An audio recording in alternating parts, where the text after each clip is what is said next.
Would you, would you, would you join me in the Pledge of Allegiance? I pledge allegiance to the flag of the United States of America and to the republic for which it stands, one nation, under God, indivisible, with liberty and justice for all. Thank you.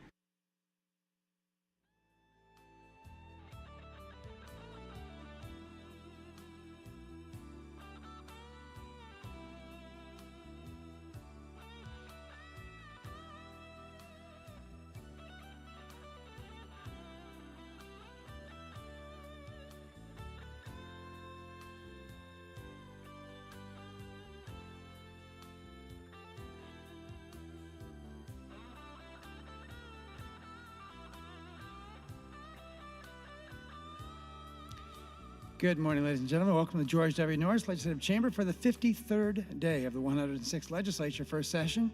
Our chaplain for today is Pastor Johnny Walker from the West First Chapel, McCook, Nebraska, Senator Hughes' district. Please rise. Our Heavenly Father, I want to thank you for this new day. I thank you that you have given us an opportunity to exercise our rights, to honor our flag and our country, and to live another day of service. Now, Lord, as you have given us a new day, we want this day to be success, not loss, gain, not failure. Father, at the end of this day, we will have exchanged a day of our life for it. God, help us not to regret the price that we have paid for this day. Now, as these men and women gather to handle the concerns of our state and of our nation, I pray that you would make them people of integrity, that honesty would be paramount, that their influence might be great and their constituents might be pleased. Lord, it takes wisdom beyond human ability to govern a country. And I pray for these folks today that you will give them clarity of thought about what really battles are worth winning. Keep them from controversy. Keep them compatible as they deal with the legislative side of our state. Lord, I pray for those people across the state today who are counting on these folks to protect and to govern and to provide for them. Now, the issues of the day, Father, have great importance, some more than others.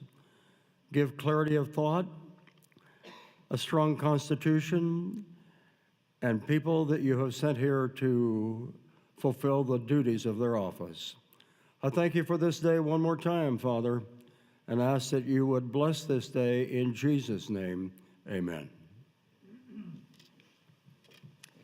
Thank you, Pastor Walker. I call to order the 53rd day of the 106th Legislature First Session. Senators, please record your presence. Roll call.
Mr. Clerk, please record. There's a quorum present, Mr. President. Thank you, Mr. Clerk. Are there any corrections for the journal? There are no corrections. Thank you, sir. Are there any messages, reports, or announcements? Yes, Mr. President. Amendments to be printed. Senator Clements. Excuse me, Mr. Clerk. Members, please come to order. Mr. Clerk, you recognize. Amendments to be printed. Senator Clements to LB 334. That's all I have at this time. Thank you, Mr. Clerk. Senator Matt Williams would like to recognize Dr. David Minnick of Broken Bow, Nebraska, who's serving today as family physician of the day. Dr. Minnick is with us under the north balcony. Doctor, if you could please rise, I'd like to thank you and welcome you to the Nebraska Legislature.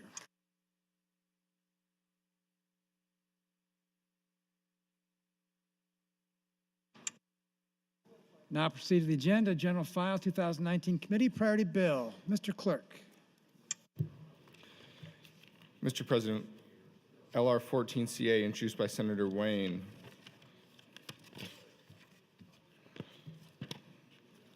Was read for the first time on January 23rd of this year.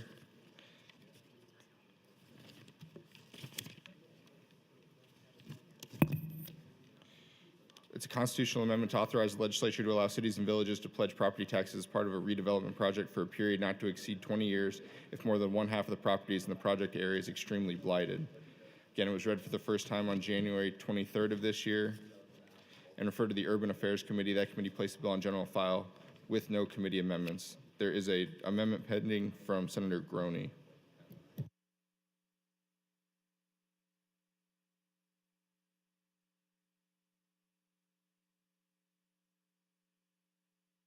Senator Wayne, this CA was previously debated on the floor, but it's been a while. Why don't you just take a couple of minutes to refresh us on this, please? Thank you, Mr. President, members of the legislature. LR 14CA would propose changing the current constitutional Article 8, Section 12 of the Nebraska Constitution, which authorizes TIF financing. Again, let me repeat, this is currently in the Constitution, and we are changing what's currently in the Constitution. For a little history, in 1978, TIF was authorized by the voters of Nebraska, specifically authorizing TIF in our state constitution. This authorizing language, again, is Article 8, Section 12, which LR 14CA will amend.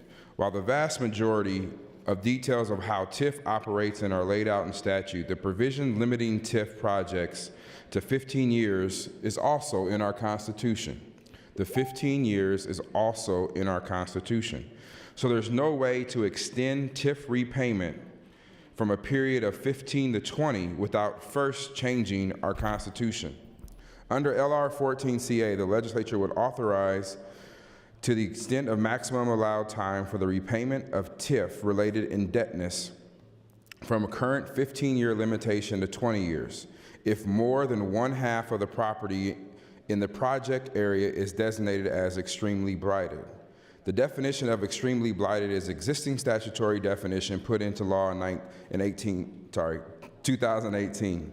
The extremely blighted definition can be found in Section 182103, subsection 13, and is defined which in the area of 1, the average unemployment rate is at least 200% of the statewide average. The average poverty rate exceeds 20%. Much discussion around LR 14CA last week focused on the definition of extremely blighted, with some members concerned at the definition being in statute and instead of the Constitution. Let me be clear, colleagues. I cannot support an amendment seeking to put definitions in our state constitution. The Constitution is not a place for definitions. The current definitions also make reference to census tracts and census data collected by the federal government. If we put definitions in the Constitution, even a small change to census process at the federal level would eliminate our ability to use extremely blighted language. For those members who are concerned about future legislatures tweaking or changing the definitions down the road, let me just remind you that since 1978, substandard and blighted was in existing statutory definition. Since 1978, the definition has have been substantially amended just once since 1978, and that was in 1984. In 1984, this body amended the definitions of substandard and blighted. So again, to think that there'll be a runaway legislature in the future is just not accurate based off of past of what has happened. I recently also heard, just to clarify, the argument that 20 years in retail, then they'll do it again another 20 years and the property tax will never be on the rolls. That's just not true. After 20 years, they can't go back on the rolls, or it can't be designated as extremely blighted unless it still meets the statutory definition. And this statutory definition is more narrow than the current substandard and blighted definitions, and it is targeted focus for those areas that have been left behind in this state. Thank you, Mr. President. Thanks, Senator Wayne. Senator Groney, you have FA 26 pending. It's been a while. Why don't you refresh us on that amendment, please? Thank you, Mr. President. Why did I bring this amendment? I've studied TIF for over 20 years. It is obvious that unless this body clearly defines that its constitutional purpose is redevelopment of truly blighted and substandard older areas of a community, the facts are there have been, since 1978, those in the economic development community that have distorted its use for their financial gain. Cornfields on the edge of town instead of the core of the city. That is why I brought this amendment to LR 14CR. I have examined again the TIF projects in Nebraska. In Omaha, they all had origins in the area east of 72nd Street. But around 2009 or so, they have been popping up in West Omaha. That is wrong. I have handed out to you the list of counties and communities that have TIF projects from the most recent Community Development Tax Increment Financing projects from the report of the Community Redevelopment Tax Increment Financing projects from the Department of Revenue's Property Tax Assessment Division. Take a look at how your communities stand in the use of TIF. Specifically, take a look at the percentage that is off the tax roll due to TIF. And they're not off the tax roll, but they are not given to the local taxing entities. They are diverted. Some of those communities are pretty high. Those are recent developments, but in some of them, 30% of the whole town, since the town was started 150 years ago, of their valuation is off the tax rolls. Last year, city councils have diverted over $80 million of property taxes from our local government entities for TIF projects. Why? Because property taxes are too high in this state, and it is stymieing development. Businesses are saying to us, we cannot do profitable projects if we have to pay Nebraska's burdensome property taxes. There's been talk about property taxes on the floor on this issue.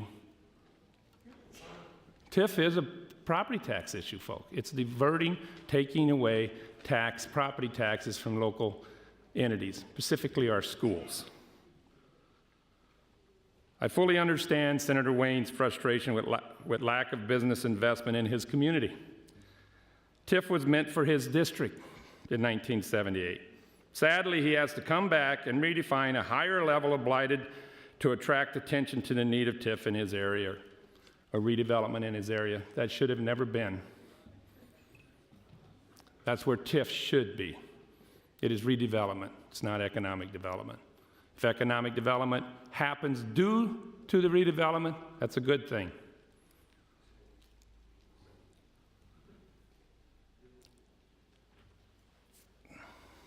LR 14CR should not be needed if communities would truly focus on blighted and substandard areas of their towns. TIF would not be needed if we lowered property taxes so that they were not such a burden to businesses that they will hire lawyers, convince city councils to go around the meaning of TIF so that they can build in a cornfield on the outskirts of town, and Menards in my town, TD Ameritrade in Omaha.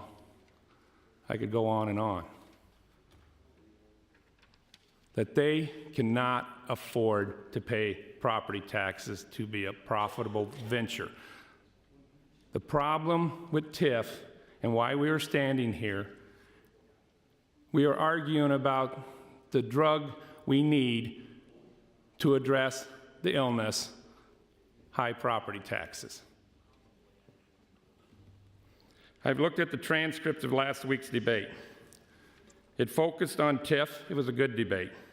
What happened the next day was different, which it should have been. Senator Wayne and I were saying the same thing, just talking over each other. TIF is being abused. He's looking for another answer to try to get it used correctly, and so am I, which I plan on bringing a bill next year, those of you who read my column in my paper. And I've talked to Senator Wayne about that. Thank you, Senator Gurney. Thank you. Debate is now open on LR 14CA and the pending amendment. Speaker Scheer. Thank you, Mr. President. I have a true life story I'd like to share with the body this morning. Back in the 1960s, Norfolk flooded literally every year. Sort of appropriate as we talk about things this morning. And they addressed the Corps of Engineers. They wanted to build a flood control project. So the Corps came out and they designed the flood control project, the dikes, for a 100-year flood. But Norfolk, because it had been flooding literally every year for the last decade, wanted more protection than that. So they literally took that 100-year design and they made it twice as wide and they designed it twice as deep. Now, the Corps would only pay for its portion of that original 100-year dike, which is fair. That's what they've done across the country. But Norfolk didn't feel secure with that design. So what they had to do is they had to come down to the legislature and they said, Mr. Legislators and Mrs. Legislators and Ms. Legislators, whoever might happen to be here at that time, we have a problem. We have a flooding problem. And in order to fix that flooding problem, we have to be able to fund that, our portion. But we can't afford to do that in 15 years. And that's what the statutes say. Can you please give us the ability to bond for 20 years, and I might have the 20 to 25 or the 15 to 20, and correct. And by the way, I want the caveat, I didn't look this up. I've got to thank my wife for this. Well, there's always the woman behind every man, and there's the brains behind the brawn, so however you want to put it, that's fine. But Chris actually found all this information Saturday night as we were at home, just doing a little bit of research. And so the legislature approved that. And I'm sure when they had the discussion on that bill, people on the floor here, myself probably included at that time, would have said, "You're nuts. You don't need to spend that much money. You don't need that long to pay it off. The Corps knows what they're doing, so build what they're going to. You can fund what they've suggested and get on with life." But the legislature didn't. They passed that. 3 weeks ago, when Norfolk was flooding, that obese flood control dike and the depth maintained the water from coming in to Norfolk by all of 8 inches. If they had not built that to the size and scope that they did, literally Norfolk would be underwater. Now, do I think that this is going to be the solution for North Omaha? I don't know. Could I be one of those naysayers that said, nope, Norfolk, you don't need anything that big? Probably would have been. But looking back historically, Norfolk knew what they needed. They were fortunate that the legislature agreed with them, and if they hadn't, Norfolk would be facing immense devastation 1 minute. today. So I don't know if this is going to fix North Omaha or if it'll fix some of the other areas in the state that quantifies for this. But if they think it will, I think I've got the obligation to let them try. This isn't something I'm going to let them try to do, but it's something that we have to let the state of Nebraska decide if they want to enlarge this scope for this purpose. It's not my job to promote, but looking back historically at where my community was 50 years ago and where it's at today, I can only thank not only the forefathers that were around when I was 10 years old, but I have to thank those folks that were here and those 49 individuals that voted to allow us to exceed that limitation. Because if we had not had that opportunity, Norfolk would not be what it is today. And so I will support this because I don't know if it's the answer. That's time. Thank you, Mr. President. Thank you, Mr. Speaker. Senator Coltman. Good morning, colleagues. Thank you, Mr. President. I stand in support of LR 14CA and opposed to FA 26. I've worked in economic development for my community for probably over 20 years. TIF is merely an economic development tool. It's a tool that all communities can use. And as you look at the list that Senator Groney's passed out, there are many communities in this state that have taken advantage of that tool. If you talk to people that deal with TIF, you'll find that TIF bonds get paid off early in most cases. So while you might set a bond at 15 years, in many cases they're paid off after 8 or 9 years. To Senator Groney's comments, excuse me, he says you're losing property taxes. Well, you can't lose something you don't have. And I will tell you that when TIF is used, they still pay their base property tax. That doesn't go away. The property taxes they were paying at the time, they continue to pay. And the rest of the money goes towards the bonds, paying off the bonds. To give you an example of where this is used in my community, and contrary to what Senator Groney has indicated, in Seward, Nebraska, we're developing a virtual rail campus south of Seward, and it is in a cornfield. But it also is right next to the rail for the Burlington Northern. We've had many people look at that, and in fact, we've been doing this for about 4 years now, maybe 5, with the State Department of Economic Development, and we're also partnering with the Lincoln Area Partnership. We're doing that simply because it will create new jobs. And in fact, last week we announced the first company that's coming is Schooler. Now, Schooler is going to put a state-of-the-art pet food manufacturing facility on that rail campus, and they're going to create 100 new jobs, good-paying jobs, and at the same time, they're going to put a $50 million investment in our community. So if we're going to continue to grow, we need to have the tools available. And the reason I support this is I like to see North Omaha grow just like Senator Wayne has a vision for it. There's no reason that they shouldn't have the same tools available. And if it means that we make it super blighted, then we do that. But the reality is, if we expect our communities to grow, if we expect our state to grow, to bring in more revenue, to bring in more taxes, payroll taxes as well as future property taxes, then we need to have the tools available. So to say that we shouldn't be doing something like this, I believe is wrong. I think we need to do everything we can to grow this state. If we grow the state, it will have a positive impact on our property taxes because we're growing the base.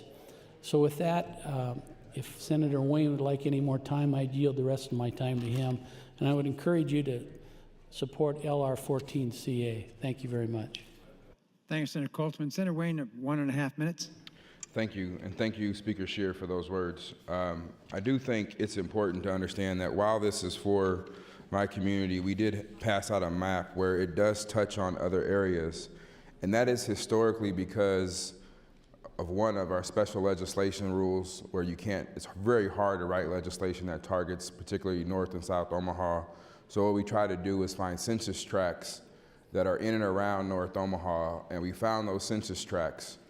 And what you'll find out is, although Thurston County is not considered North Omaha, they have some of the same poverty levels and unemployment, so they would fall under this.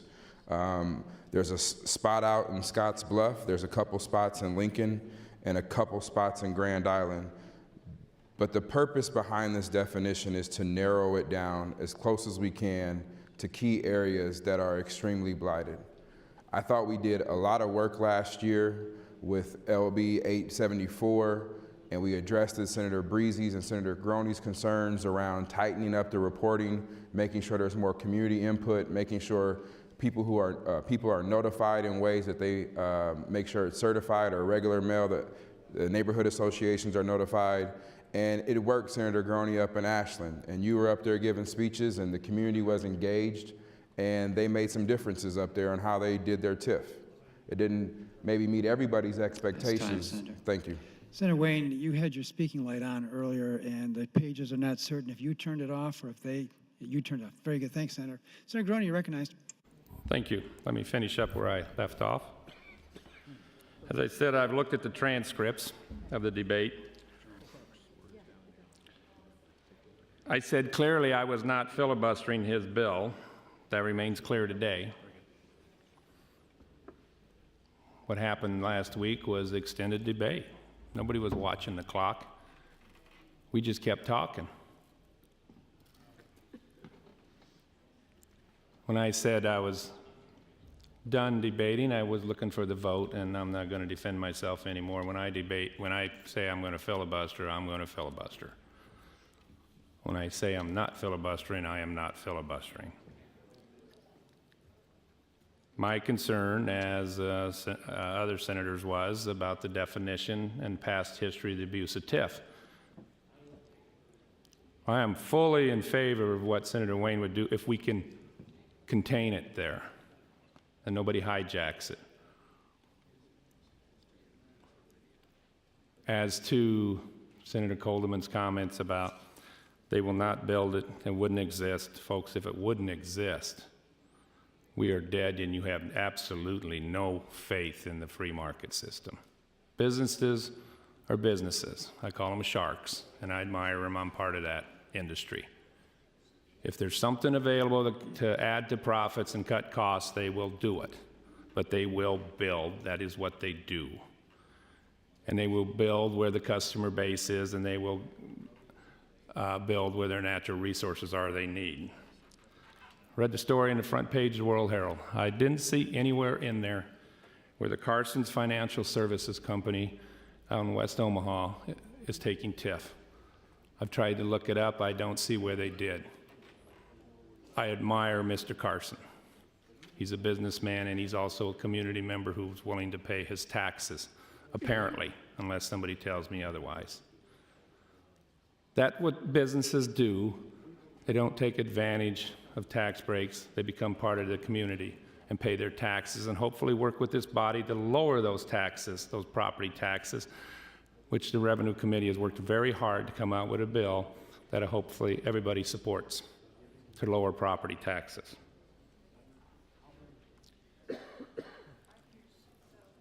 If you remember right, my concern was not with Senator Wayne. It was not trusting people who use TIF sometimes in certain communities, who justify the ends for other reasons than redevelopment of blighted and substandard areas. No, I'm not TIFing today, but I am not pulling my amendment at this moment. Senator Wayne and I had a conversation earlier. I will pull it after an hour or so we can go on to select file with this bill. But we need to discuss property taxes, and that's what I hope some of you do. Be the good doctor. Talk to the patient about the illness. not the amount of pills you can prescribe to address the illness. The illness is high property taxes in this state. It is stymieing business, it is stymieing growth, it is causing those who succeed in this state to move out when they retire. Tax breaks, tax credits, messing with the income tax brackets.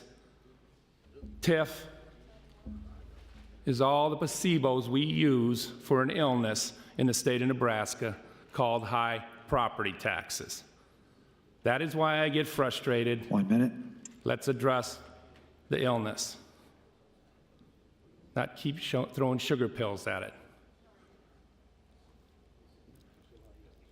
That is what we need to do for the next 30-some days, and that should be our #1 mission, because that is the #1 concern of the people of Nebraska: high property taxes.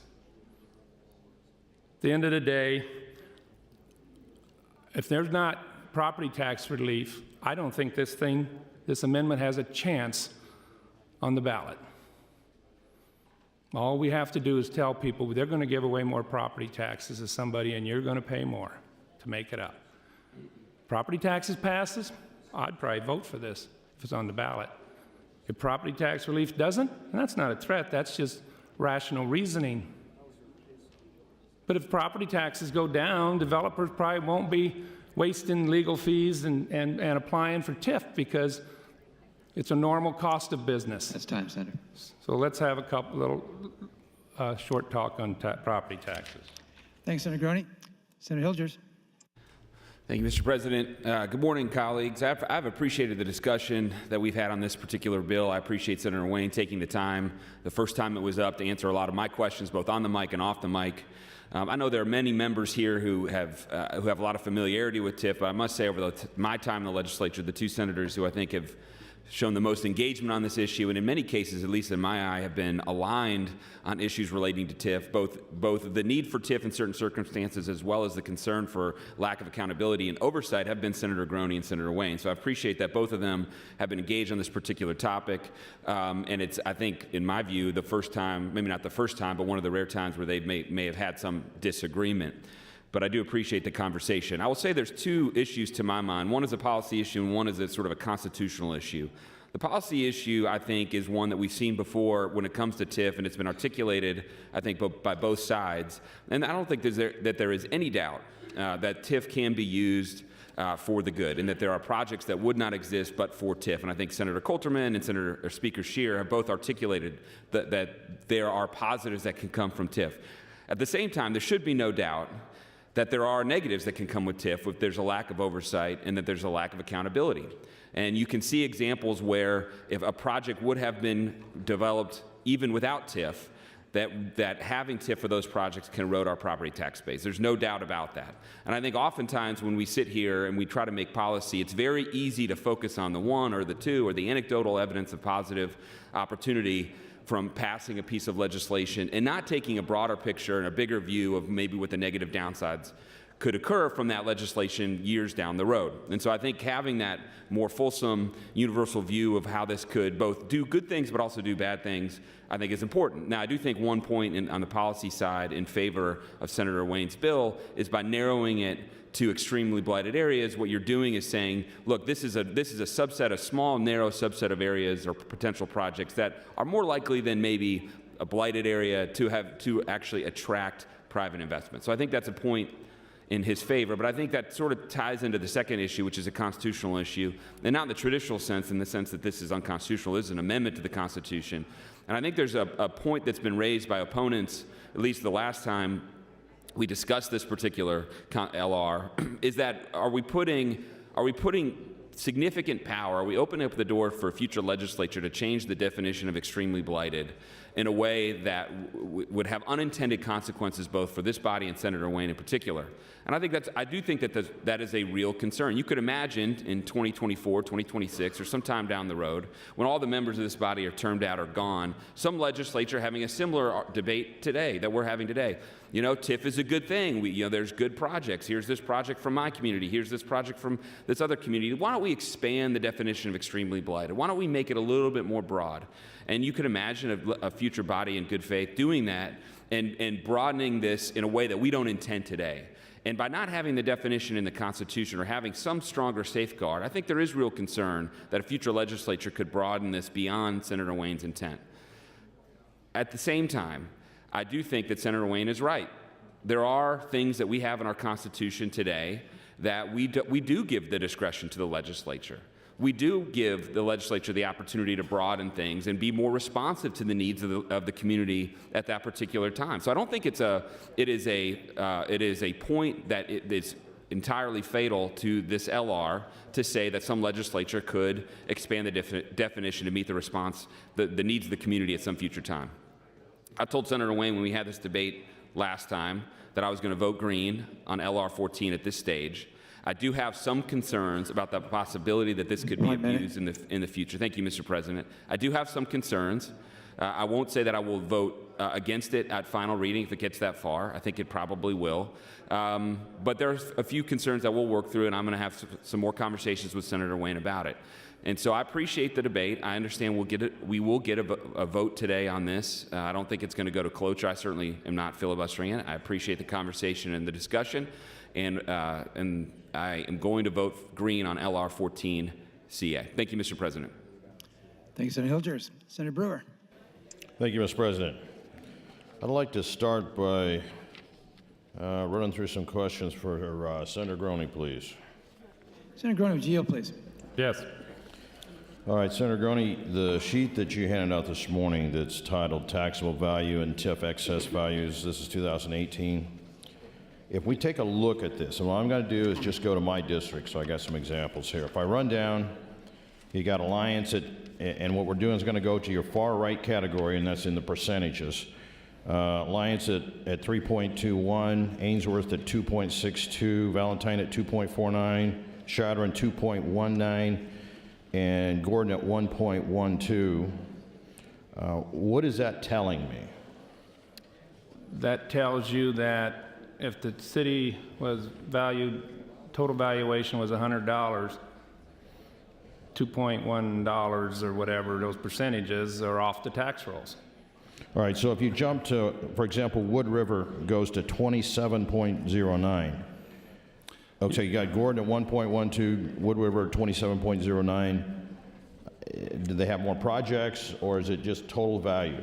You know, what curious thing I just noticed is if you look at some of these cities, towns with high TIF, 20, 30%, they are suburbs of the bigger cities. What is happening is Ashland, that town, Wood River, they are outside of bigger communities. Developers are going out there in the cornfields and building suburbs, brand new houses in cornfields. It actually hurts the bigger city because out there they don't have the development costs. It's an open, wide open field, and these little communities are grasping onto these commuters and building suburbs with TIF. Has nothing to do with blighted or substandard. Okay, questions answered, thank you. Step away from the mic. All right. Senator Wayne, could I address a question to you? Senator Wayne, would you yield, please? Yes. All right, so we don't mix apples and oranges here. You took the time to have some maps made. There were the two 11.5 by 8.5 by 11 with the blue and the red on them, and then there was the larger one that had the entire state of Nebraska. Correct. So this LR as written, how many of my 13 counties would be affected by it? None. All right, so if I look at the Nebraska map, those that are either red, which is just a handful of counties, or those that are blue are the ones that are directly impacted by this LR? Only the ones that are red are directly impacted. On the big map, the green areas means they're close, but we won't know until next census tract because they have over 200% unemployment. And then the yellow ones on the big map, it means they have over 20%. But because, to Senator Groney's concerns, you have to have both. Unlike the current TIF statute, where it's just one of many factors, you have to have both. That's why it's so narrow. All right, thank you. Last night, after the outstanding event that we had at Creighton, and thank you to Sue Crawford and Senator Stinner for making that happen, I had a chance to think a little about this, and you know, I go to Senator Wayne, I said, listen, you know, my priority bill, I'm worried about the people of my district, and I want to make sure they have a voice in what's happening. I want to make sure that this issue of local control is addressed, and that my district is able to make sure that the issue they have is looked at, addressed, and gets a fair voice. After reviewing this, I think that this is how you're helping your district, and so at this point, I think that we do need to bring this to a vote, and I think that it is a bill that I will support because I cannot help but want to help someone who's focused on their district. So thank you, Mr. President. Thanks, Senator Brewer. Senator Mosier announces some guests today. We have with us 23 fourth graders from the Emmanuel Lutheran School in Columbus, Nebraska. Those students are with us in the north balcony.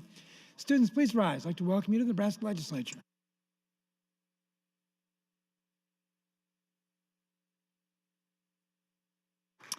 Senator Williams, you're recognized. Thank you, Mr. President, and good morning, colleagues. First of all, I would like to thank Senator Wayne for taking the time to really understand the intricacies of tax increment financing and how it can work, and in particular, how it can work and benefit his community. We as a body are facing many, many big issues. Most of them, whether you're talking the issue with tax reform, school funding, economic development, all have to do with how we pay for growing our state. And one thing that I have talked about many times is being sure that we have all the available tools that we can put at the disposal of our economic developers to help grow our state.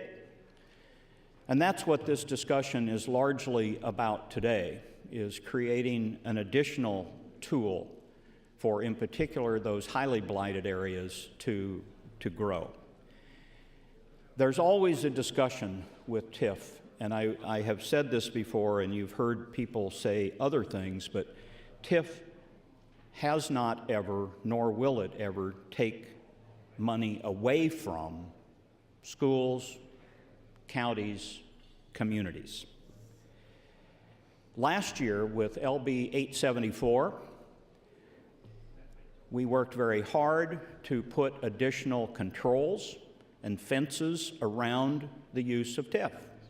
I think we all recognized with the audits that had been done that there had been some potential abuses of TIF, and by tightening up the but-for test, by requiring additional hearings, by requiring additional notices that have to go out, we have raised that bar. Now, we have not had time for those new regulations or restrictions under 874 to show much yet, because we just passed that last year, went into effect in August or September. In my district, and thank you, Senator Groney, for handing out the information on communities. I have 20 communities, some larger and some very small, in my legislative district. 8 of those communities have taken advantage of TIF. I think that's somewhat remarkable. Now, you would expect that to be in Gothenburg, Cozad, Lexington, and Broken Bow. But we've also had Farnham and Selmo, other communities much smaller that have found ways to grow their community by the use of TIF. I had the opportunity to be a product of the farm crisis of the 80s, to see what happened to communities. And the community of Gothenburg made a directed decision back in the mid-80s that we were going to be a survivor. And to show you how we have grown our community, in 1990, the total tax valuation of Gothenburg was slightly less than $40 million. According to the numbers that Senator Groney handed out, with the use, and I would say proper use, of tax increment financing, with the use of the proper use of LB 775, using Nebraska Advantage in a proper manner, our total valuation now in 2018 is nearly $240 million. That started at $40 million in 1990 and has now grown to that. Thank you, Mr. President. That number shows clearly how we can use these tools, and that's what we're talking about. According to the map, again, that of the extremely blighted areas, one of those areas is in my legislative district. We have extremely blighted areas in Lexington. And this would be an additional tool that we could use and effectively use. Therefore, I strongly support Senator Wayne's constitutional amendment and will be voting that way. Thank you, Mr. President. Thanks, Senator Williams. Senator Erdman. Thank you, Lieutenant Governor. Good morning. I've been listening to the discussion this morning, and I appreciate the conversation.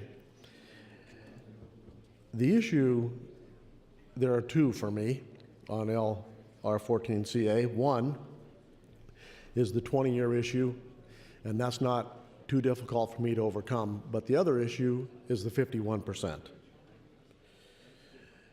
I think that's a difficult thing to determine. Is it 49%? Is it 50? Is it 51? That's a difficult hurdle for me to get over. I believe Senator Groney's amendment says 100%. Pretty easy to distinguish what 100% is. Either it's all in the extremely blighted area or it's not. Senator Groney made some comments that I think make a lot of sense. And these are the ones that I think make the most sense. He said there's a reason that TIF has to be used, and that reason is property tax are too high in Nebraska. And as you look at the document that Senator Groney passed out, if you look on the last page, the second to the last page, you see that in 2006, we had 442 TIF projects. As you move down that column to the bottom, in 14, we had 716. So we were expanding 30 or 40 TIF projects a year until we turned the page.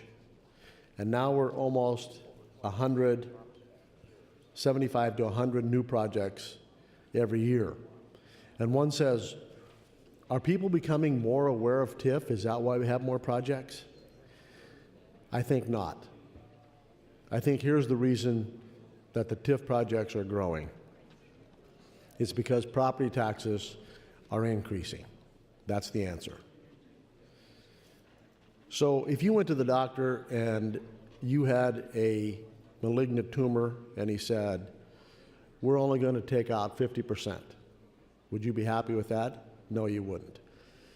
And so we have discovered the problem is the property taxes are too high, but we don't want to deal with that issue. We want to give them TIF or Nebraska Advantage Act or some other opportunity for them to avoid paying taxes instead of dealing with the real problem, property tax. So I contend the reason these TIF projects are growing is because our property tax is getting worse every year. We fix the property tax problem, we'll have less of a need for TIF. And so I do not support LR 14CA because of the 51% clause. And maybe Senator Wayne can figure out a way to make me understand or help me understand how that can be better defined. But until we do, I'm not in favor of 51%. I would be in favor of 100%. But TIF has been an issue that has been on my radar for some time. And when it became front and foremost was when the state auditor tried to audit the TIF projects that we had. We had 726, I believe, the year he tried to audit those, 766, I think. And he tried to do 33 of them, but he had to cut back to 26 because the other 7 did not even have enough information for them to audit. And we maybe fixed some of that last year with our TIF bill. But there's really no penalty for not abiding by the TIF language. And so we continue to do what we've done. 1 minute. Thank you, sir.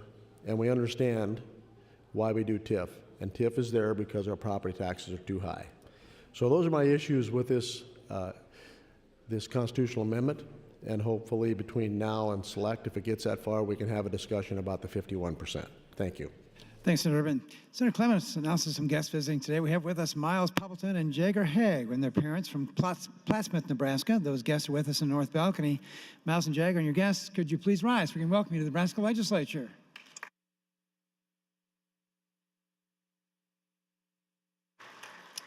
Senator Clements, for what purpose do you rise? A point of personal privilege. Please proceed. Thank you, Mr. President. I stand to recognize Miles Poppleton and Jager Haig, students at St. John's School in Plattsmouth, Nebraska, in my district. They recently competed in their District History Day competition where they presented their project, A.J. Poppleton, A Triumphant Voice for Human Rights. Miles and Jager won first place and were invited to compete at the State History Day competition at Nebraska Wesleyan University this coming Saturday. Their project involves Chief Standing Bear. Miles is the great-great-great-grandson of attorney A.J. Poppleton, the lawyer who in 1879 represented Chief Standing Bear and sued General Crook in an Omaha court.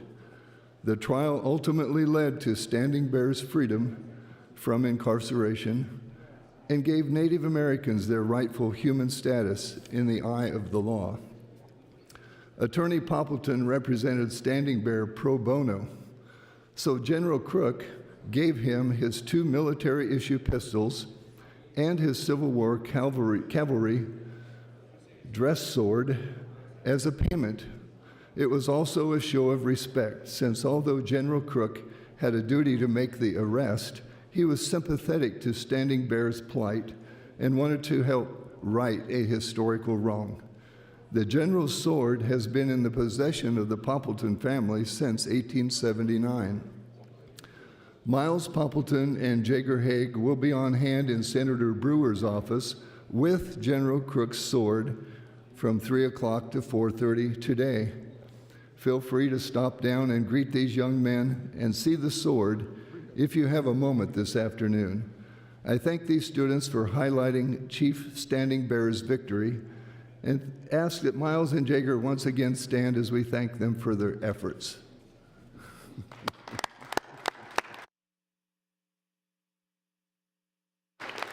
Thank you, Mr. President. Thanks, Senator Clements. Continuing discussion on LR 14CA. Senator Friesen. Thank you, Mr. President.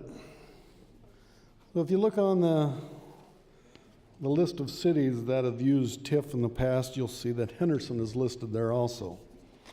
I was on the city council and pushed really hard to do our first TIF project. And when you look through the list of cities that have used this, it is an economic development tool for small cities out in rural Nebraska. And when you look at some of the highest values of TIF that have been used in those cities, you'll find that most of them have an ethanol plant located next to them, and that's what it was used for. So what Senator Wayne is doing is exactly what TIF is designed for. It is the sole reason it was brought forward is to redevelop those rundown areas of cities and to get them rebuilt into something that had a value. But cities have abused that privilege, and they have abused it by TIFing bare ground for big box stores and everything else you can think of. I still support the premise of TIF when you're redeveloping an area. Do I think 20 years is appropriate? I'm not sure yet.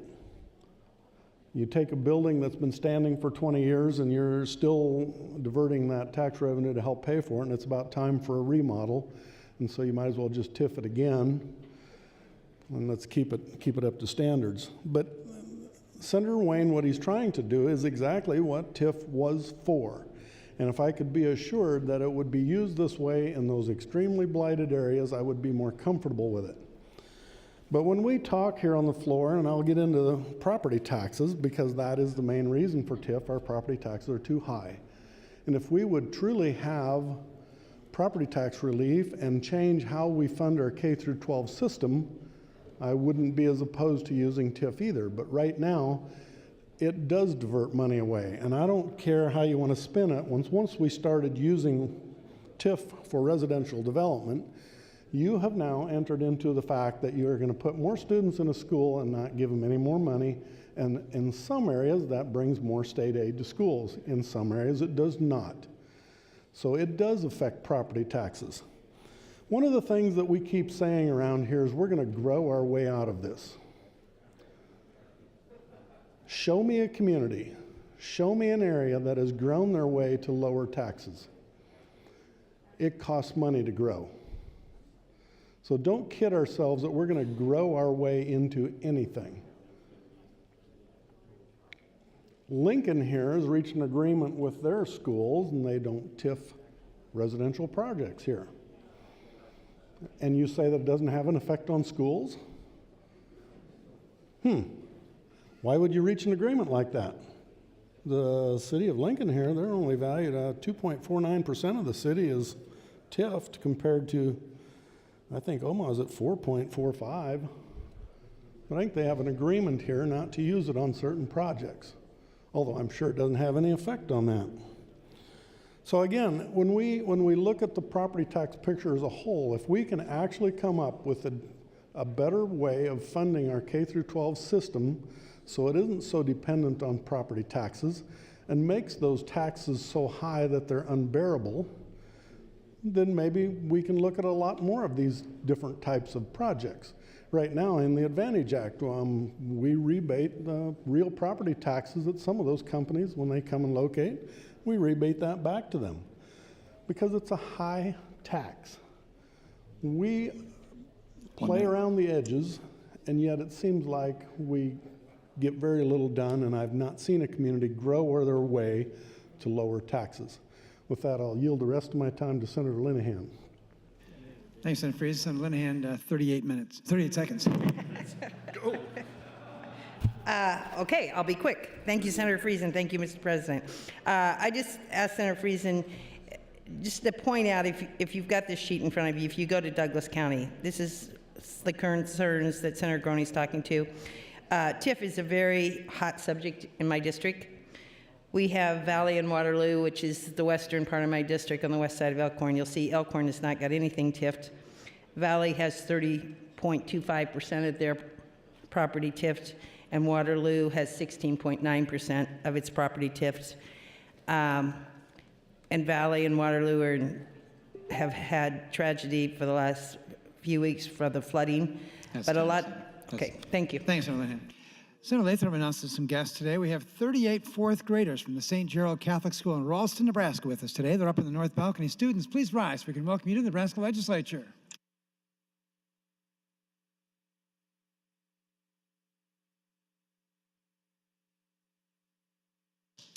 Continuing debate, Senator Albright. Thank you, President Foley. Would Senator Wayne yield to a question or two? Senator Wayne, would you yield, please? Yes. Okay, my question this morning for you is, in the time that you've lived in your district, has anyone ever gone to the city of Omaha and asked to have any portion of your district TIF'd for anything? Yes, there is actually a lot of TIF in my district. The issue is projects are delayed. And I'll give you one example, actually right outside of my district, 30th and Fort, which is Senator Chambers' district. There was a new apartment complex that took 2 years, and talking to that owner to start, and talking to that owner, if there would have been an additional 5 years on the TIF, they could have made the finances work to start that immediately.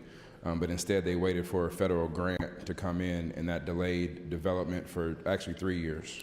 Okay, so we'll come back to a few of those things. So if this goes to the vote of the people and they pass it, have there been any TIF projects in your area turned down in a residential setting? And if so, what would this do for the process? Would they still go to the city of Omaha, or would they come to the legislature to get it passed? And if they do have to come to the legislature, who actually would be designated to either pass this blighted area in your area or mine? No, so the current, actually LB 86, I'm bringing some clarifying language to the current definition and outlining the procedures.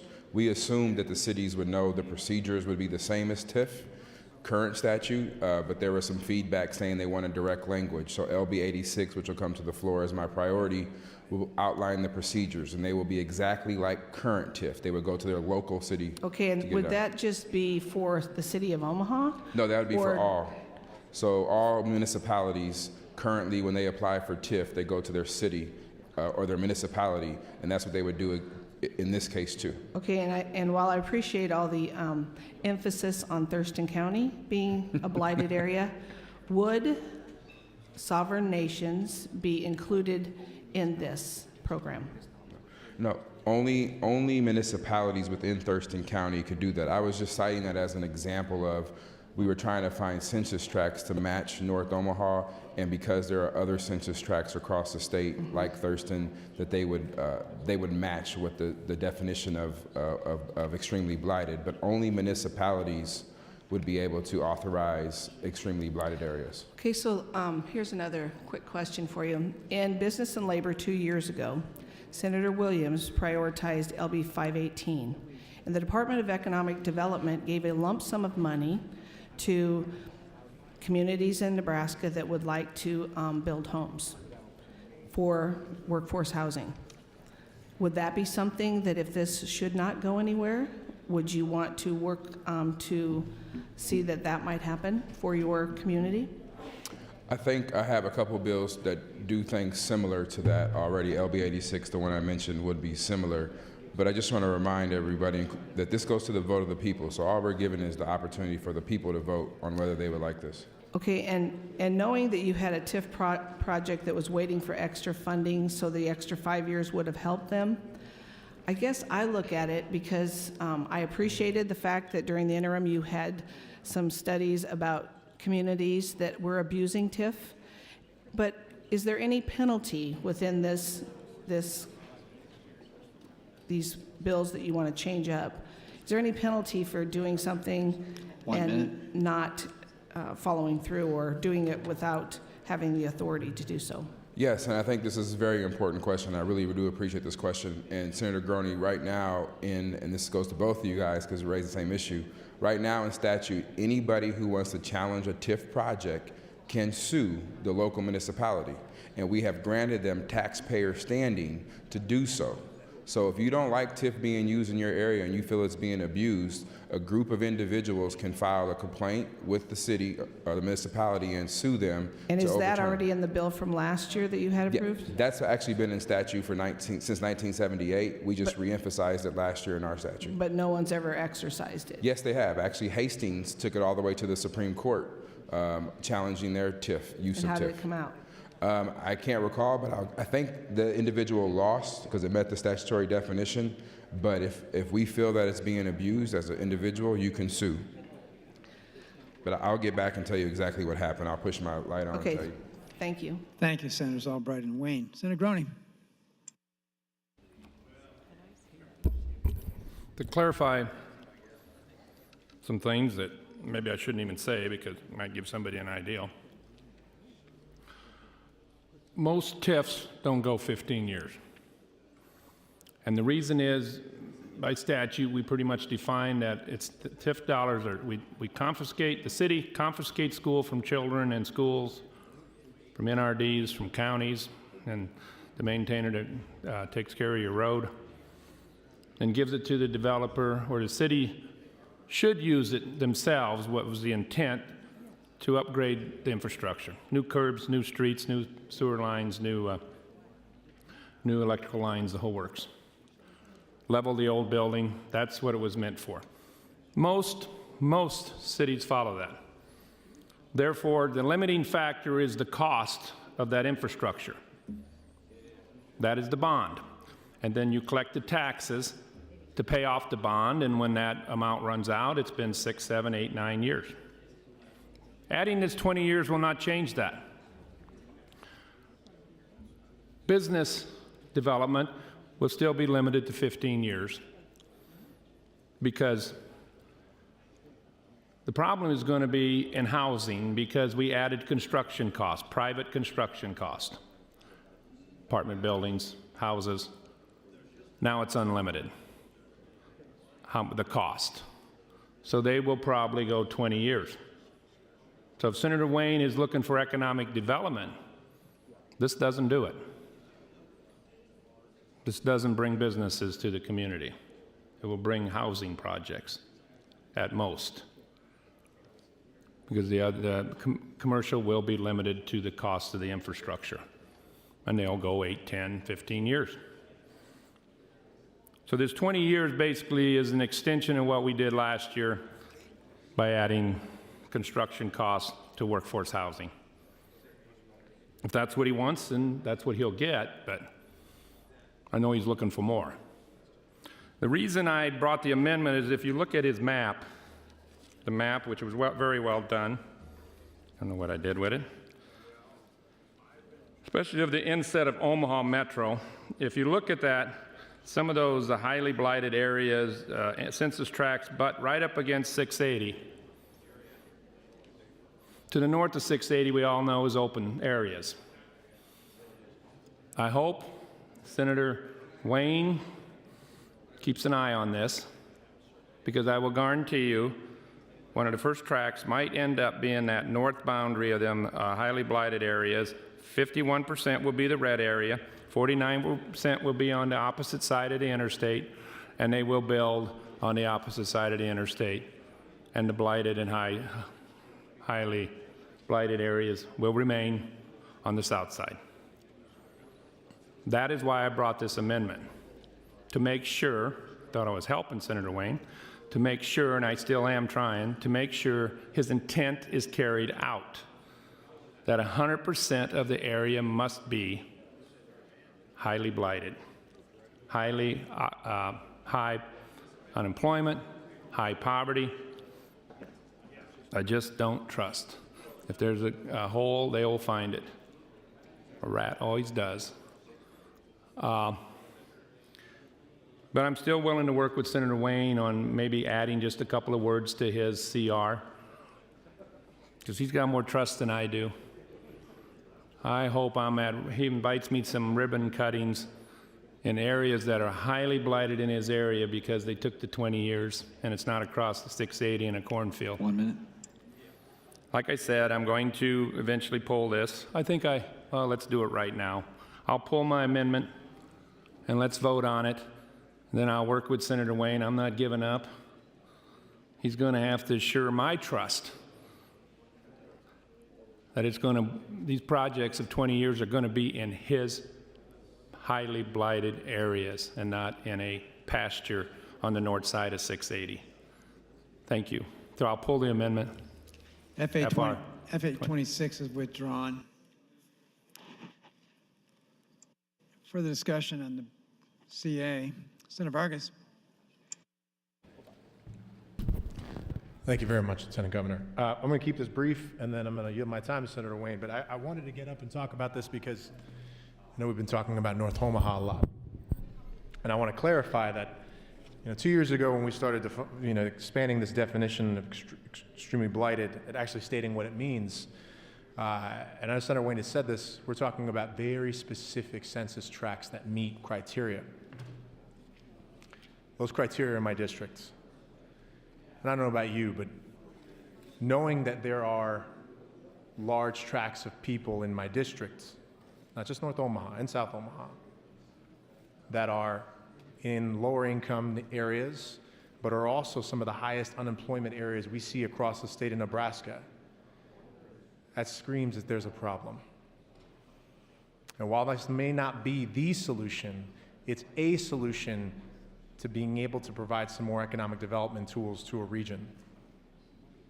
Because as far as I'm concerned, if we can't get people to then have some more tools, communities, and if we can't create more economic development and create more jobs, we're not broadening our tax base.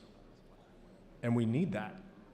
Nebraska is growing, but we also then need to then focus. It's not enough just to have more people coming in and people staying. We need to make sure that the people are here, the majority of them are working, and that there are jobs that are higher than minimum wage jobs, good paying jobs. And so one step in the right direction is giving us a tool like this. I support this, and I just wanted to say that on the record. I think this is not just about one tract, and Senator Wayne is very advocating for North Omaha. This is as much of an economic development tool for other blighted areas in Omaha, specifically my district and District 7. So I ask you to consider that this is a good solution. It's something that's going to help our state. And I ask for your vote for LR 14CA. With that, I'll yield the remainder of my time to Senator Wayne. Thank you, Senator Vargas. Senator Wayne, 2 minutes 50. Thank you, Mr. President. And colleagues, I really hope you can just take a second from your conversations people may be having and just listen to a couple things, because Senator Albright brought up a very, very good point. So in 1986, or 1998, I'm sorry, Hastings actually, FIZKE versus the city of Hastings, went all the way to the Supreme Court over TIF. And what happened in that case was Hastings decided to blight a camping ground that should not have been blighted. A taxpayer sued underneath our statutes where they have taxpayer standing, went all the way to the Supreme Court, and the court held that Hastings and the authority, which is the authority who authorizes underneath community development law, which is Hastings, violated the provisions of the community development law by declaring a campground site a blighted and substandard area. Because the campground site was not blighted or substandard, it could not be included in their redevelopment plan. There is a tool already in our statute, and this would follow the same note to say if a taxpayer wants to object, they can file a suit. And we have precedents of taxpayer winning. Now, I do want to talk about the issue that was raised by Senator Friesen about a retail spot or a building that is being TIFed for 20 years, and then after 20 years, they re-TIF it. Well, here's the interesting part about that. You can't TIF a current TIF. So at the new TIF, you have a new base. So all that growth over 20 years that occurred and those values of property taxes that went up are your new base for the next 20 years. So you capture all that new growth for the following 20 years. So just remember how TIF works. Whatever your base is, if you're paying $100 and you TIF a project to get to $200, it's only that additional $100 that is not recognized to the local governments. You still got to pay your base of $100. It's the additional $100 you don't have to pay for 15 years, underneath my proposal, 20 years if you live in extremely blighted. But then if you wanted to TIF it again, it's the new $200 value base. So you capture all of that. So there isn't just a windfall of property taxes being off the roll. That's just not the case. It's the new base that would be on the roll and the additional increment that would be off.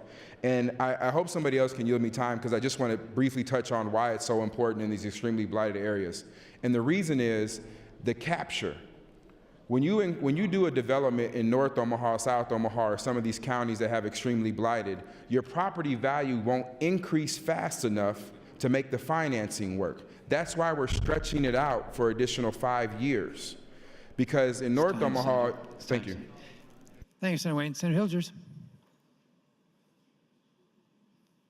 Is Senator Hilgers on the floor? Senator McCollister, you're recognized.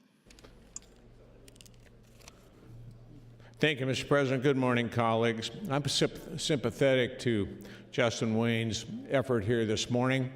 I've worked with him on a few projects, particularly unimproved roads in Omaha, and he's a good ally to have.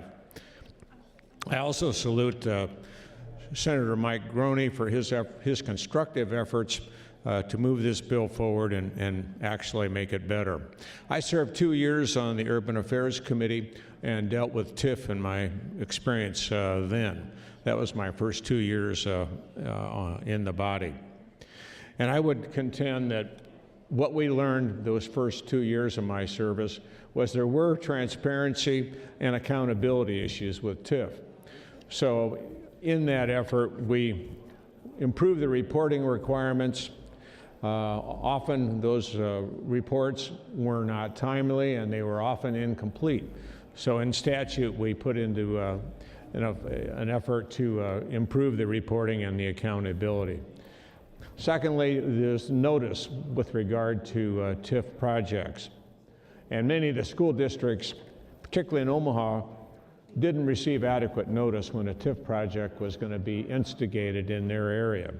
In fact, there was one area north of Pacific Street that I was very familiar with that the city council then reduced the size of the TIF project to make it more properly a TIF kind of project. And it's my contention that Omaha has generally, not always, used TIF correctly. I think it has been a useful tool in Omaha's development, and I'm glad we've had that opportunity to use it. And I'd agree with Senator Groney, the use of TIF for raw farm ground is unjustified and should not occur.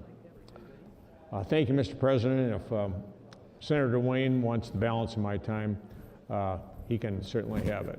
Thank you, Mr. President. Thanks, Senator McAllister. Senator Wayne, if you care to use it, there's about 2 minutes 45 remaining. Yes, and I believe my closings after this, Mr. President? That's correct. Okay, and I'll just go right into it all. So what I was saying, I really think it's important to understand how the finances work. And I just want people to step back and understand that if you're in an extremely blighted area and you invest $100, you're not going to get the same rate of return as if you're not in an extremely blighted area. In Omaha, it'll be West Omaha. In North Platte, it'll be the other side of the tracks, as Senator Groney always says. You won't get that higher rate of return. And what that means from a practical standpoint for TIF, if I'm looking at the increased value, because remember, I'm taking bonds out on the increased value, not the current base, the increased value, the projected value, that's a lower number than it would be somewhere else. So if I build a facility in an extremely blighted area that costs me $1 million, it might only raise the property base by $500,000 because the whole entire area is extremely blighted. Whereas if I build it out west, it might actually raise it 1.2. So I have more TIF financing dollars theoretically to play with to build this to make it work. Well, what the 5 years actually does is almost like a home mortgage. It's actually the reverse of it, but hear me out. If I have a 15-year home mortgage, my payments are higher than they are if I have a 30-year. So it's a cash flow way of stretching it out to make sure that you capture more financing, more of the incremental value to capture that more to finance the project. That's what we're talking about. The additional tax base that would be created to finance the project in 5 more years as well. And with that, I'll submit and move to my closing, if that's okay, Mr. President. You may begin your closing, Senator Wayne. Colleagues, I want to first say, today, I'm proud. And I'm proud because we actually had a debate on the issue. We talked about the financing of TIF, we talked about issues, and it wasn't just a complete, we dislike TIF from abuses and we're just going to keep saying the same thing over and over. We actually had a dialogue on something that is very, very important for our communities, especially around economic development tools. So I do appreciate that. And as I said before, the issue I had previously was the process in which I felt betrayed. If you have a vote here and it's a no vote, I'm not going to file additional amendments on your bills. But I felt last time I was betrayed. And I've talked to each individual about this, and we've worked some things out, maybe not completely, but I feel like we're moving in the right direction again, that we can sit down and have a conversation and talk and discuss big issues. While this is for my community, I make no mistake about it, there are areas throughout this state that it also touches. If you look at the handout that Senator Groney gave us all, and you look at the double digits, many of those double digits, not all, as Senator Friesen said, had ethanol plants. Those ethanol plants provide jobs. They use corn to keep the industry going, or soybeans. They are a part of our economic and our industry that keeps Nebraska growing. That is what TIF is good for. That is exactly what TIF is good for. So yes, they might have some high numbers here, but that's up to their local communities to decide that. So in Omaha, when the local community got upset about some areas of Crossroads and Pacific being blighted and getting ready to be TIF, they stood up and they changed it. Ashland, they stood up and they changed it. Hastings, taxpayers stood up and they changed it. We have the ability for local control, and all we're doing is giving cities, municipalities, the ability to use this tool to help develop their blighted, and in this case, extremely blighted areas. I do want to correct what I said on the record to Senator Albright, because Winnebago is incorporated, and underneath that definition, they would be able to use TIF if they so choose to do so, because they are incorporated, but Macy is not, so they would not be able to, just to give an example. And the reason that is, everyone, is because this is in our Constitution. I am not adding things to the Constitution. This is currently in our Constitution, the 15 years. We are actually cleaning up the language in the Constitution and simply adding, if you want to say, a comma and 20 years for extremely blighted areas. I wish maybe it wasn't in the Constitution, but I'm dealt with the hand that I'm dealt. And I implore you to understand that if it's already in the Constitution as is, and if the statute defines what TIF is, then don't require these substandard communities and extremely blighted communities to have their definitions in the Constitution when we currently don't require that. We cannot set another standard for the rest of the communities when it's already in our statute for everybody else. So I'm asking you to vote green, even if you're against TIF generally, because the abuses you are concerned about don't go away because of this, and they don't get bigger because of this. The abuses you are concerned about, we addressed a lot of those last year from the auditor's report. 1 minute. We went line by line and addressed all those issues. We provided more notice requirements. We provided that you have to follow certain things, and things must be contiguous. I remember having a floor debate about one part of town was TIF'd and another part of town was TIF, and they were all part of the same project. You can't do that after last year. We fixed a lot of those concerns we had. This bill, or this constitutional amendment, would still have to follow those same guidelines. There is no special guidelines at the local level because of this amendment. And in LB 86, I will further define extremely blighted and give the process in which municipalities have to use, which is the exact same process today for TIF. I just assumed they could read that and understand it, but they want more clarifying language, and I'm adding that to LB 86. I implore you to vote green. Let's send this to the vote of the people and give our municipalities the opportunity to help those extremely blighted areas with a tool that I think can change their future and can change North Omaha. Thank you, Mr. President. Thanks, Senator Wayne. Members, you heard the debate on LR14CA. The question for the body is advance of the CA to ENR initial. Those in favor vote aye. Those opposed vote nay.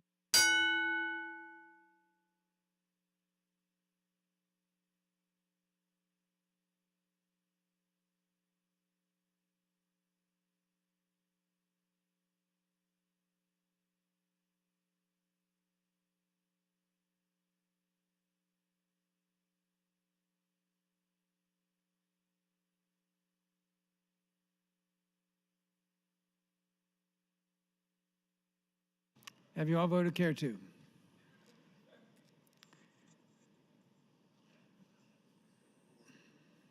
Record, please. 40 yeas, no nays on the motion to advance. LR14CA advances. Senator Ben Hansen announces some guests today. We have with us 44 fourth graders from the Takema Herman Schools in Takema, Nebraska. Those students are all with us in the north balcony. Students, please rise. We can welcome you to the Nebraska Legislature.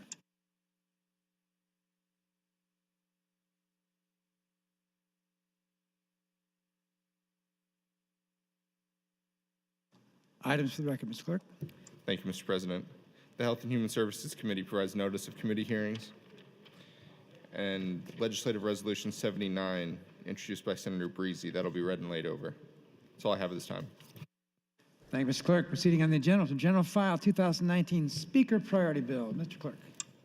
Mr. President, Legislative Bill 637, introduced by Senator Stinner, is a bill for an act relating to the Nebraska Visitors Development Act. Provides a duty for the Nebraska Tourism Commission, authorizes sales of tourism promotional products, changes provisions relating to vendor duties, harmonized provisions, and repeals the original section. Bill is read for the first time on January 23rd of this year and referred to the Government, Military, and Veteran Affairs Committee. That committee reports to Bill General File with committee amendments. Thank you, Mr. Clerk. Senator Stinner, you're recognized to open on LB 637. Thank you, Mr. President. Members of the legislature, I first want to thank Speaker Scheer for including this in his speaker priority. I also want to state right at the outset that this is a byproduct of the Attorney General's opinion saying that this legislation is necessary. So LB 637 would authorize the Nebraska Tourism Commission to make promotional products available for sale directly to the public. Under the bill, these products must be directly related to state marketing campaigns developed and approved by the Commission. As you will see, LB 637 also authorizes the Commission to contract with vendors to produce, sell, and distribute those promotional products. All revenues must be deposited to the Nebraska Tourism Commission Promotional Cash Fund. There have been a number of major events in Nebraska recent history which has brought a significant development to our exposure as a tourist destination, necessitating the need for a proactive marketing effort in the state. As part of this need, the Commission must have the ability to develop and sell promotional products as part of its marketing strategy. A couple of years ago, Nebraska was on the path of the total eclipse, solar eclipse. The first time in 38 years that anywhere in the continental United States experienced a total solar eclipse. The August 21st solar eclipse brought an estimated 708,000 visitors and $127 million in economic impact to Nebraska's tourism industry in lodging and travel. In addition to the direct impact to the state, media coverage was estimated at a value of more than $133 million. This event garnered much-needed attention to our state, attracting visitors who have never been to Nebraska and may not have otherwise traveled here. We also had a great successful marketing campaign last year, kicking off "Not for Everyone" slogan. Within a couple of months, the campaign already received $7 million in publicity value and reached more than 800 million people.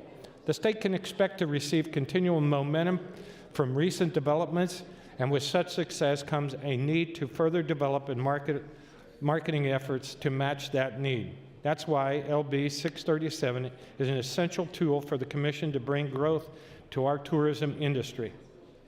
You will also see the committee amendment AM 238, which would add an emergency clause to LB 637. An emergency clause is needed to capitalize on the momentum that Nebraska has gained with some of the aforementioned developments I've discussed. Thank you, colleagues, for your consideration. I'd urge your green vote on LB 637. Thank you, Senator Stinner. As the clerk indicated, there are amendments from the Government Committee. Senator Brewer, recognized to open the committee amendments.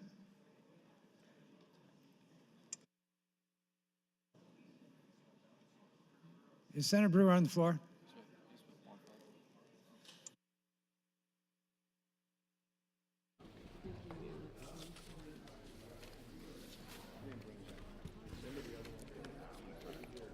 Thank you, Mr. President.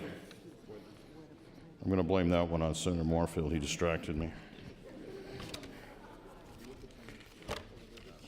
All right, this is LB 637. It was heard in Government Committee on March 1st. There was no opposition. We advanced the bill to committee with AM 238 that adds emergency clause.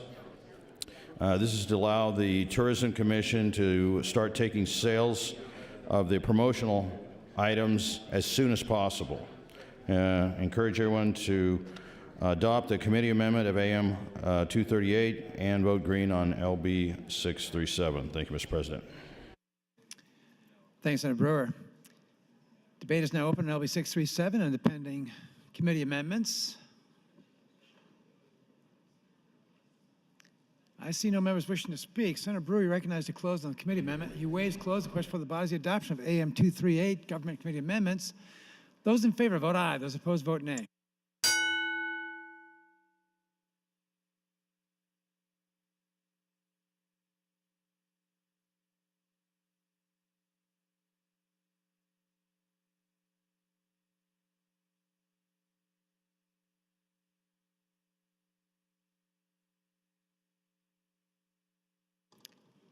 Have you all voted care to? Record, please. 39 ayes, no nays on the adoption of the committee amendments. AM 238 is adopted. Is there any further discussion? LB 637 as amended. Senator Erdman. Thank you, Lieutenant Governor. Good morning again. I listened to Senator Stenner's opening comments, and I was wondering if he would yield to a question. Senator Stenner, would you yield, please? Senator Stenner, would you yield, please? Yes, I will. Senator Stenner, I was listening to your opening comments, and I believe you said that 800 million people had viewed our tourism logo. Is that what you said? I hope I did not say. I said 708,000 visitors were estimated to be there, and that benefit of that 708,000 visitors impact was 127 million in economic activity. Okay. I was quite sure I heard you say 800 million people had viewed our logo, and I was thinking that there must be some people in China looking at that because we only have about 300 million here, but it's on the internet, right? I believe so, yes. Yeah. So I just checking to see if that number was correct because that seemed to be a little extravagant, but just for the record, thank you. Thank you, Senators Erdman and Stenner. Any further discussion? I see none. Senator Stenner, you recognize the close. The waives closed. And question for the body is the advance of LB 6370 in our initial. Those in favor vote aye. Those opposed vote nay.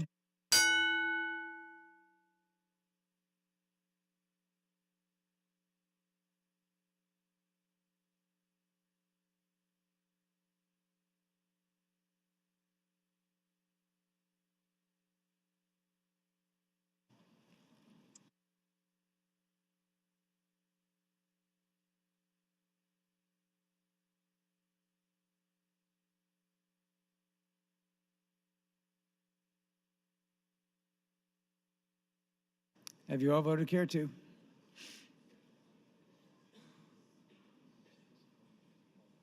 Record, please. 40 ayes, no nays on the advancement of the bill. LB 637 advances. Proceeding now on the agenda, General File 2019 Senator Priority Bills. Mr. Clerk. Mr. President, Legislative Bill 472, introduced by Senator Dorn, is a bill for an act relating to revenue and taxation, adopts the Qualified Judgment Payment Act, harmonized provisions, and repeals the original section. Bill was read for the first time on January 18th of this year and referred to the Revenue Committee. That committee placed the bill on general file with no committee amendments. Senator Dorn, recognized to open on LB 472. Thank you, Mr. President. Good morning, colleagues. LB 472, I want to give you a little bit of background on the issues that necessitated the introduction of this bill. Many of you are aware of a federal court judgment imposed against Gage County for the violation of civil rights of 6 people, commonly referred to as the Beatrice Six. The judgment imposed on the county is for $28.1 million. The county, in order to do their due diligence, asked the courts to review the judgment, and after subsequent denials, the federal judgment stands. Even during the appeals, the county supervisors were always thinking of how to pay the judgment if it was upheld. Last fall, after the final appeal was denied, the Gage County supervisors, of which I was a member, voted to raise county property tax, asking to the maximum amount. We were very mindful of the burden we were placing on the property taxpayers of Gage County. For counties, the primary source of funding is the property tax. Counties are capped at a 50-cent lid in collection of property tax. Last year, Gage County's budget had a levy of approximately 38 cents. This left approximately 12 cents of the remaining levy available. In Gage County, this 12 cents will collect about $3.8 million per year and will take the county around 8 years at this level of property tax rate to pay off the federal judgment. Raising taxes is not something the Board of Supervisors and I took lightly. We were all concerned about the burden this additional levy placed on the residents of the county, and especially the farmers in our area.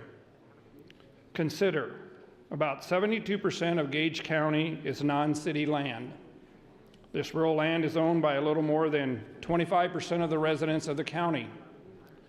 The majority of the payment for the federal judgment will be paid by a small majority of the county residents. When the county starts collecting the property tax in May of this year for last year's taxes, payment will begin to be made to the 5 living defendants and the estate of 1 defendant who has passed. LB 472 would create the Qualified Judgment Payment Act. Under this new act, a qualified judgment is a federal judgment rendered against a county for a violation of federal law. This is the only circumstance a county can use to impose a tax under this bill. The county board may adopt a resolution by at least a 2/3 vote of the county board to impose a sales and use tax of 1/2 of 1% within the county, and the tax shall be used to pay, and I state again, only to help pay the federal judgment. The tax will terminate when the judgment is paid. That last paragraph there, I've introduced 2 amendments, and we will go over those in a little bit. I introduced 2 amendments to clarify some of that and narrow the scope of part of what this bill is, and we will be visiting about them a little bit later. The bill allows this tax to overlay all political subdivisions within the county, even if those municipal subdivisions have already imposed a sales and use tax. As an example, the city of Beatrice has a city sales tax. LB 472 would allow the county to apply this 1/2 cent tax to retail entities within the city, as well as any county retail entity or community which has no sales tax. In rural areas, there are just a few city or town hubs of substantial retail activity where the bulk of the sales tax for this is collected. To raise the most sales tax for this federal judgment, the bill allows for this overlay. I want to stress to all of you, this tax can only be used when there is a federal judgment imposed on the county, and the tax can only last until such time as the judgment is paid. In Gage County's situation, the sales tax will raise approximately $1.25 million per year. The goal is to pay the judgment as quickly as possible for the Beatrice 6 and to remove both the increased property tax levy and the increased county sales tax upon completion of the payment. LB 472 also sets out the duties for the tax commissioner for the administration and collection of the sales and use taxes. Currently, a county may enact a sales and use tax for specific purposes set out in Section 13-319. The bill would prohibit a county from imposing a tax under Section 13-319 if the county has approved a sales and use tax under this act. In other words, they could not collect on both of those situations. As I worked on LB 472, I wanted to ensure you that this is a very limited tax in use and duration. This is why the tax can only be used to pay off a federal judgment and will end on completion of the payment of the judgment. I do not relish the idea of asking for this sales tax. I do not like to place a financial burden on property taxpayers. However, the county does not have a choice in paying the federal judgment. This judgment is a bill. It has come due. It is owed. I want to close with you some questions, and these were some questions that during the duration of our progress through this so-called Beatrice 6, we had these questions asked of us quite often.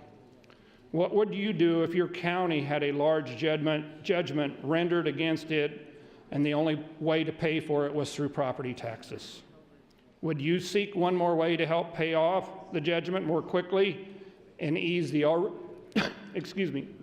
already overly burdened taxpayers? Or are you truly for property tax relief? I ask you to help out Gage County or any other county that would find themselves in a similar situation with a very limited sales tax increase for a very limited purpose and a very limited duration of time. Thank you. Thanks, Senator Dorn. Mr. Clerk. Mr. President, Senator Dorn would move to amend with AM 959. Senator Dorn, you're recognized to open on AM 959. Thank you, Mr. President, and welcome again, colleagues. AM 959 was, during the discussion in front of the committee, the League of Municipalities were one of the individuals or one of the people that spoke in opposition to them. We had visited with them several times before. Then we were well aware of some of their thoughts and concerns during the committee hearing, and afterwards we kept conversing with them. LB 959 was mainly developed with talking to the League of Municipalities and visiting with them and their people, and we attempted here to more narrowly define the scope of LB 472. Part of what we did was we inserted a line in there, or we inserted some wording in there so that if the county board now will need to continue to collect the maximum amount of property tax to be able to use this sales tax. In other words, the sales tax will collect approximately $1.2 million. They will not be able to take that and supplement it for part of the property taxes. The county board now will be required to maintain the maximum 50-cent levy and collect approximately the 3.8 cents of levy. Then they will be able to collect this half-cent sales tax of approximately $1.2 million and use that to help pay off the judgment quicker. The judgment will then most likely have a possibility of instead of more than 8 years, it will put it down in the 6 to 6.5 year range of it paying off. We also added a line in there, the Qualified Judgment Payment Act will terminate on January 1st, 2027. In other words, this act, even though Gage County has their judgment paid off, and they are not able to use the sales tax anymore, this act will also terminate on 2027. And then we entered on certain lines in there on page 2, line 1, strike 4 and insert 6 in the line after 6 after the judgment. And we inserted in excess of $25 million.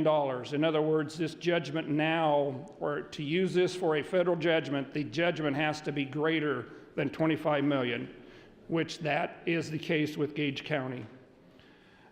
And then we also inserted in the line 29 after full insert or after 7 years, whichever comes earlier. What we really attempted to do here was narrow the scope of the Bill 472 so that it does not create the possibility of other counties using it for some other purpose. It narrows the scope so that this restricts it more so that it's specific to just certain situations, mainly Gage counties, but it could only be used in that type of situation. Thank you. Thanks, Senator Dorn. Mr. Clerk. Mr. President, Senator Chambers would move to amend AM 959 with AM 1143. Senator Chambers recognized to open on AM 1143. Thank you. Mr. President, members of the legislature, this is the amendment that I had offered the other day on some other bills. I talked to Senator Dorn about what I was doing. The point that I had intended to make by offering this amendment. I'm going to make a few comments about that, then I'm going to withdraw it. This bill that Senator Dorn has is extremely important. It addresses issues that people in Gage County will mainly focus on, namely these taxes, but there are other related matters such as the death penalty, how it is misused by prosecutors to try to extort pleas from people who ought not plead to anything. This case shows that people will enter false pleas, they will make false confessions in order to save their life. And although I quote the scriptures a lot of times here for other purposes, usually mocking, when God and Satan were talking about Job, Job was the stakes. He didn't know it. But what Satan told God, all that a man hath will he give for his life. These people were willing to give up their freedom, their dignity, their self-respect, their innocence to save their life. Some scheming, immoral people who knew that they were extorting false confessions from these people, nevertheless abused, misused, and corrupted the criminal justice system, misled the courts, and brought us to where we are here today on Senator Dorn's bill.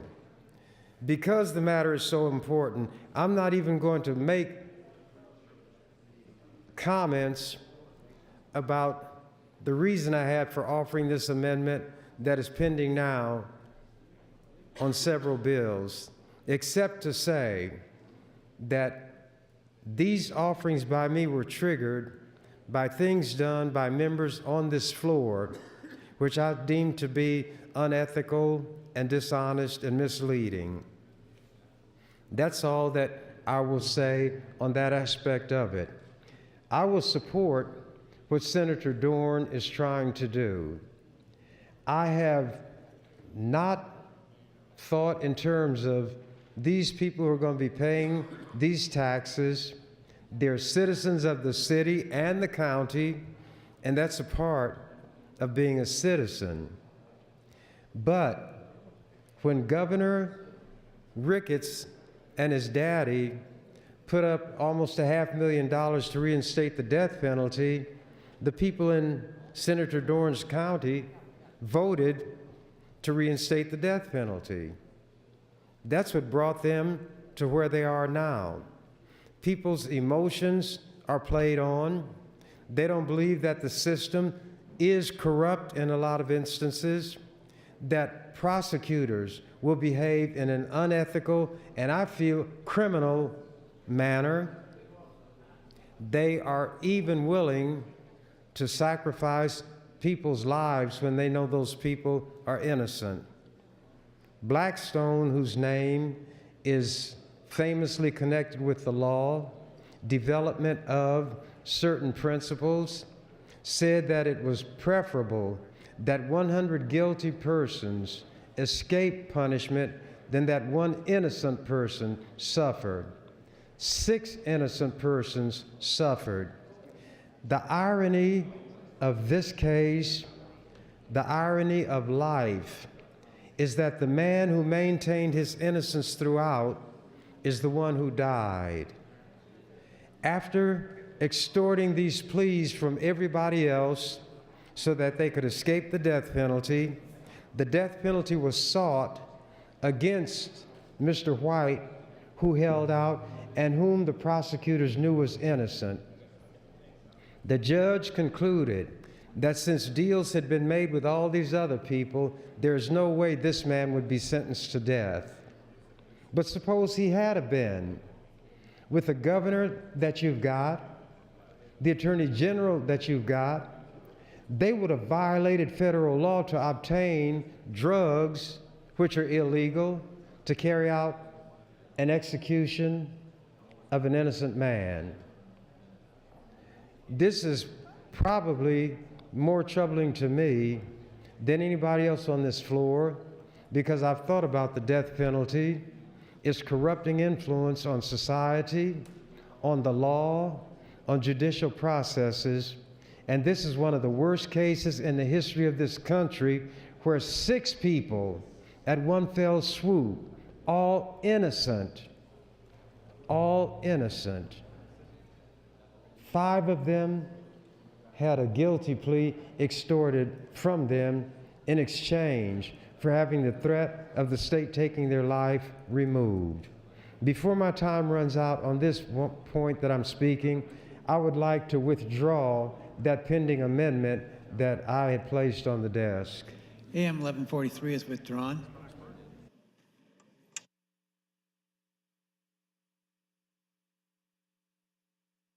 Mr. Clerk.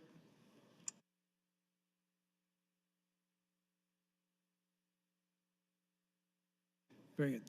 Debate is now open on LB 472 and the pending Dorn Amendment AM 959. First in the queue, Senator Lathrop. Thank you, Mr. President and colleagues. Good morning. I support AM 959 as well as LB 472. And I wanted to take a moment to recognize sort of the place Gage County's in, and in particular the place Senator Dorn is in. I think it takes an awful lot of courage for a first-year senator to walk in here and ask us to help him tax the people in his district. This judgment was entered in federal court. It was a violation of civil rights. It's a $30 million, roughly a $30 million judgment. Gage County has appealed this in every way that it could, and all the way to the United States Supreme Court, where they denied a hearing.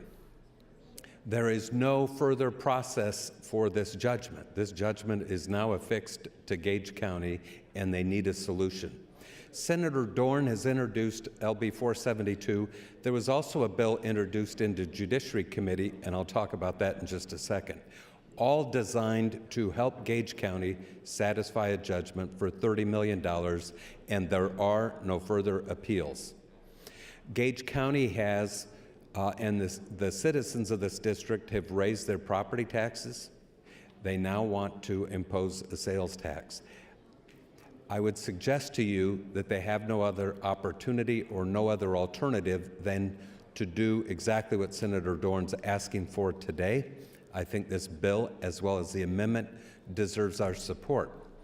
That said, I'd like to talk about a bill that was introduced into the Judiciary Committee, also by Senator Dorn, in his effort to represent the citizens of Gage County. That bill would have had the state of Nebraska contribute something towards satisfaction of that judgment. That bill is not moved from the Judiciary Committee. I don't think it's appropriate for it to come to the floor or for the state to be responsible for any part of this judgment. Let me tell you why.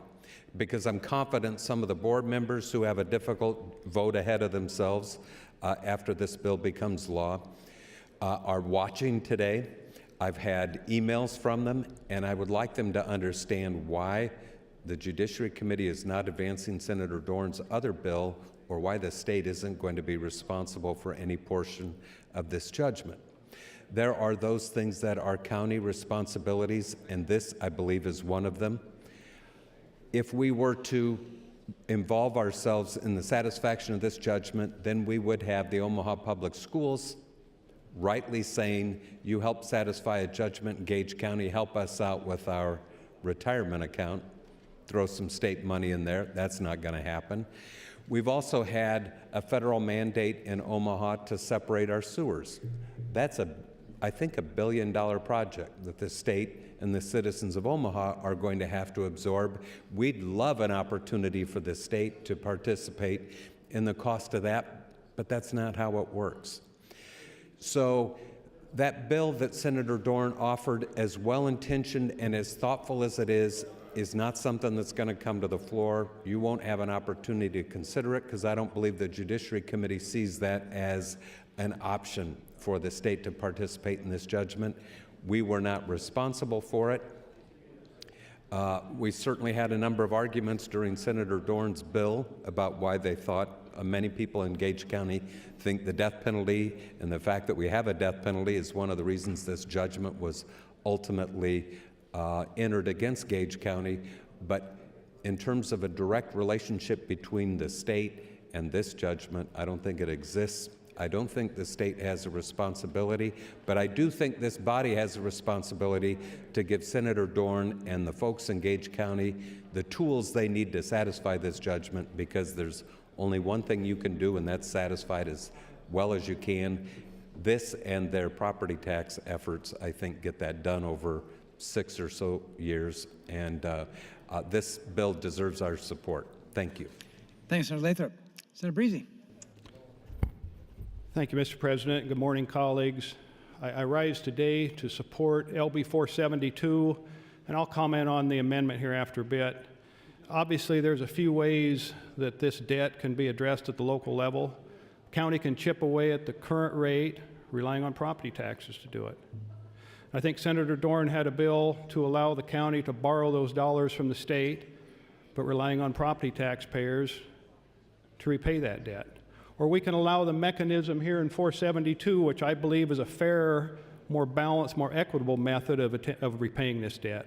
Discussion of this bill brings into focus one of the recurring issues faced by this body, and that is our over-reliance on property taxes to fund local government, and the unfairness of a system that places a disproportionate burden on a certain segment of our tax-paying public. And what do I mean by that? On a bill we discussed a few weeks ago, my LB 183, I passed out a handout that described the disparity in property tax burdens borne by agriculture producers relative to their non-ag counterparts. In that example I handed out, the ag producer had a property tax, as a typical ag producer, had a property tax burden 27 times higher than his friend or neighbor in town might have. That was only an example, but it was realistic. In fact, one testifier at the hearing on LB 472 indicated that his property taxes would go up by $7,300 per year to help pay off this judgment, while the average non-ag taxpayer's property tax would only go up $200 a year. And furthermore, I think as Senator Dorn indicated, testimony at the hearing indicated that only 13% of Gage County residents are farmers, but that 72% of the tax base is agriculture. All of this suggests that a formula that utilizes property taxes alone to pay off this debt has a hugely disparate impact on certain segments of the population there. The bottom line, without this bill, ag producers already struggling from pathetic market prices, owners' property taxes, and the devastating impact of a flood will be further called upon to bail out Gage County. And folks, that's not right. Responsible tax policy should be fair, it should be balanced, and it should be sustainable. And does relying on property taxes alone to pay off this debt represent responsible tax policy? Well, it doesn't sound fair to me, and it's certainly not perceived as fair to that farmer who testified at the hearing who's going to pay 36 times what a local non-ag taxpayer might pay. And forcing a disproportionate share of the burden onto ag producers is hardly a balanced approach. And when one considers the negative impact that relying exclusively on property taxes could have on our local ag producers in Gage County, it's easy to question the sustainability of that. Instead, I would suggest the fairest, the most responsible way, the most sustainable method is to expand the tax base to include all taxable sales, as is proposed by Senator Dorn in LB 472. That spreads the burden of paying for this to some extent. It will be perceived as a fairer, more balanced, more sustainable method of addressing this debt. And we have to remember, it's still up to the local county board. It's their decision. It's about local control. And it's for a limited situation as described in the bill.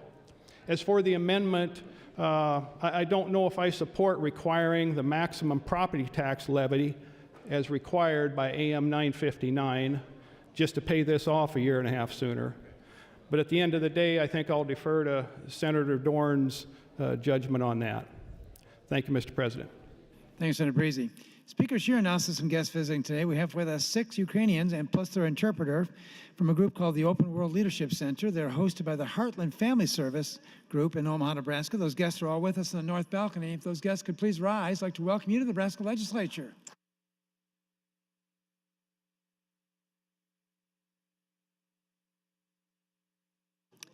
Continuing discussion, LB 472, Senator Crawford. Thank you, Mr. President. And I rise in support of AM 959. And I want to thank Senator Dorn for his hard work to work with those of us who had some concern about LB 472 in terms of the precedent that it sets in allowing counties to impose a sales tax within city jurisdictions. I think that's a concerning precedent, but I realize that this is a very specific situation that Gage County finds itself in, and that these kinds of drastic times call for measures that we might not otherwise approve of. And so I just want to thank Senator Dorn for carefully crafting through Amendment 959 and the following amendment some restrictions to clarify that this precedent of having the county impose a sales tax that is in municipalities as well is only in this case only to be used in very narrow cases when there is a extremely high judgment, federal judgment brought upon the city, and that only when the property taxes remain at their maximum level, and only for 7 years or until the judgment is paid off. And those I think are all very valuable contributions in terms of making sure that we're being very clear that we're allowing this county property tax to be put in place here in Gage County, and only in the cases where there is some kind of extreme situation where a county may really need to impose that tax. I think there's one other criteria that we usually have when we allow a county or a city to impose a sales tax, and that is generally we require a vote of the people. And so I talked to Senator Dorn about this a bit off the mic, but I wonder if Senator Dorn would yield to a question, please. Senator Dorn, yield, please. Yes, I sure will. Thank you. I just wondered if you would speak on the record for the policy justification for not having a vote of the people in this case, this specific case in Gage County. Thank you. You bet. Thank you. In 2013, Gage County took on a road bond, which is required by a vote of the people, and that did pass by a vote of the people. Part of what a road bond is, when you look at as far as the funding, is either a want or a need. You need to fix the road, or you want to maybe build something. To be able to bond then requires a vote of the people. Generally, a sales tax also requires a vote of the people. Part of what is the situation here with Gage County, this is not a want, it is not a need, this has been mandated by the courts. This is required of Gage County to pay. At the committee hearing, one of my fellow county board members also made this comment. He made the comment that Gage County did not get to vote on whether or not to raise the property taxes to pay for this judgment. It was mandated. The court and the court systems have mandated that it will be paid. That is part of the discussion that the board had at that time about should we have the people of the Gage County vote on it, or should we look at it introducing this bill and have it a vote of the board? Thank you, Senator Dorn. I appreciate having that on the record. I will support AM 959 and LB 472. Just wanted to have it on the record that we are supporting this sales tax for counties because of the very specific situations that a county might find itself in when it has an extremely high federal judgment, and it is using its property taxes to pay that judgment, but still needs more help in terms of paying that judgment. That this is the narrow situation in which we're approving this county sales tax, and that it is not a vote to say that we approve of county sales taxes and municipalities for other purposes. Thank you, Mr. President. Thank you, Senators Crawford and Dorn. Senator Stinner announces guests today. We have with us a number of FFA students from the Morrill-Mitchell area of the state. Could we ask those FFA students up in the north balcony to please rise so we can welcome you to the Nebraska Legislature.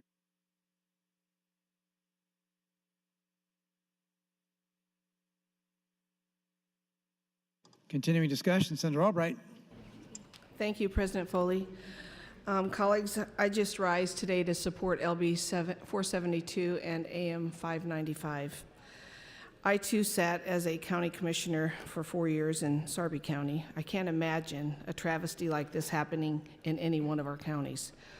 But when I think about the farmers and the burden that they're going to have on themselves, that's difficult for me to swallow. But this is something that has to be paid. I know Senator Dorn has exhausted all avenues, but Senator Dorn, would you yield to a question, please? Senator Dorn, yield, please. Yes. Who is Gage County's insurer? Currently, Gage County's insurance company is NERMA, which insures most of the counties in the state of Nebraska. And did they have to kick in any funding for this? Gage County was not the insurer at the time of the death. In 1985, I don't have the name of the insurance company with me, but Gage County had an insurance company from 1985 till 1994. At that time, the county board changed to another insurance company. There were issues there that the county board didn't get along with that insurance company. In 1997 was when the county decided to hire and have NERMA as their insurance company. So in the middle 90s there, they changed to two different insurance companies. Part of what NERMA included in their policy, which at the time, we don't know why or what for, they included that they would only cover in arrears to August 2nd of 1989. The reason that becomes important is the murder happened in 1985. By August 2nd of 1989, all of the six were, they all were charged.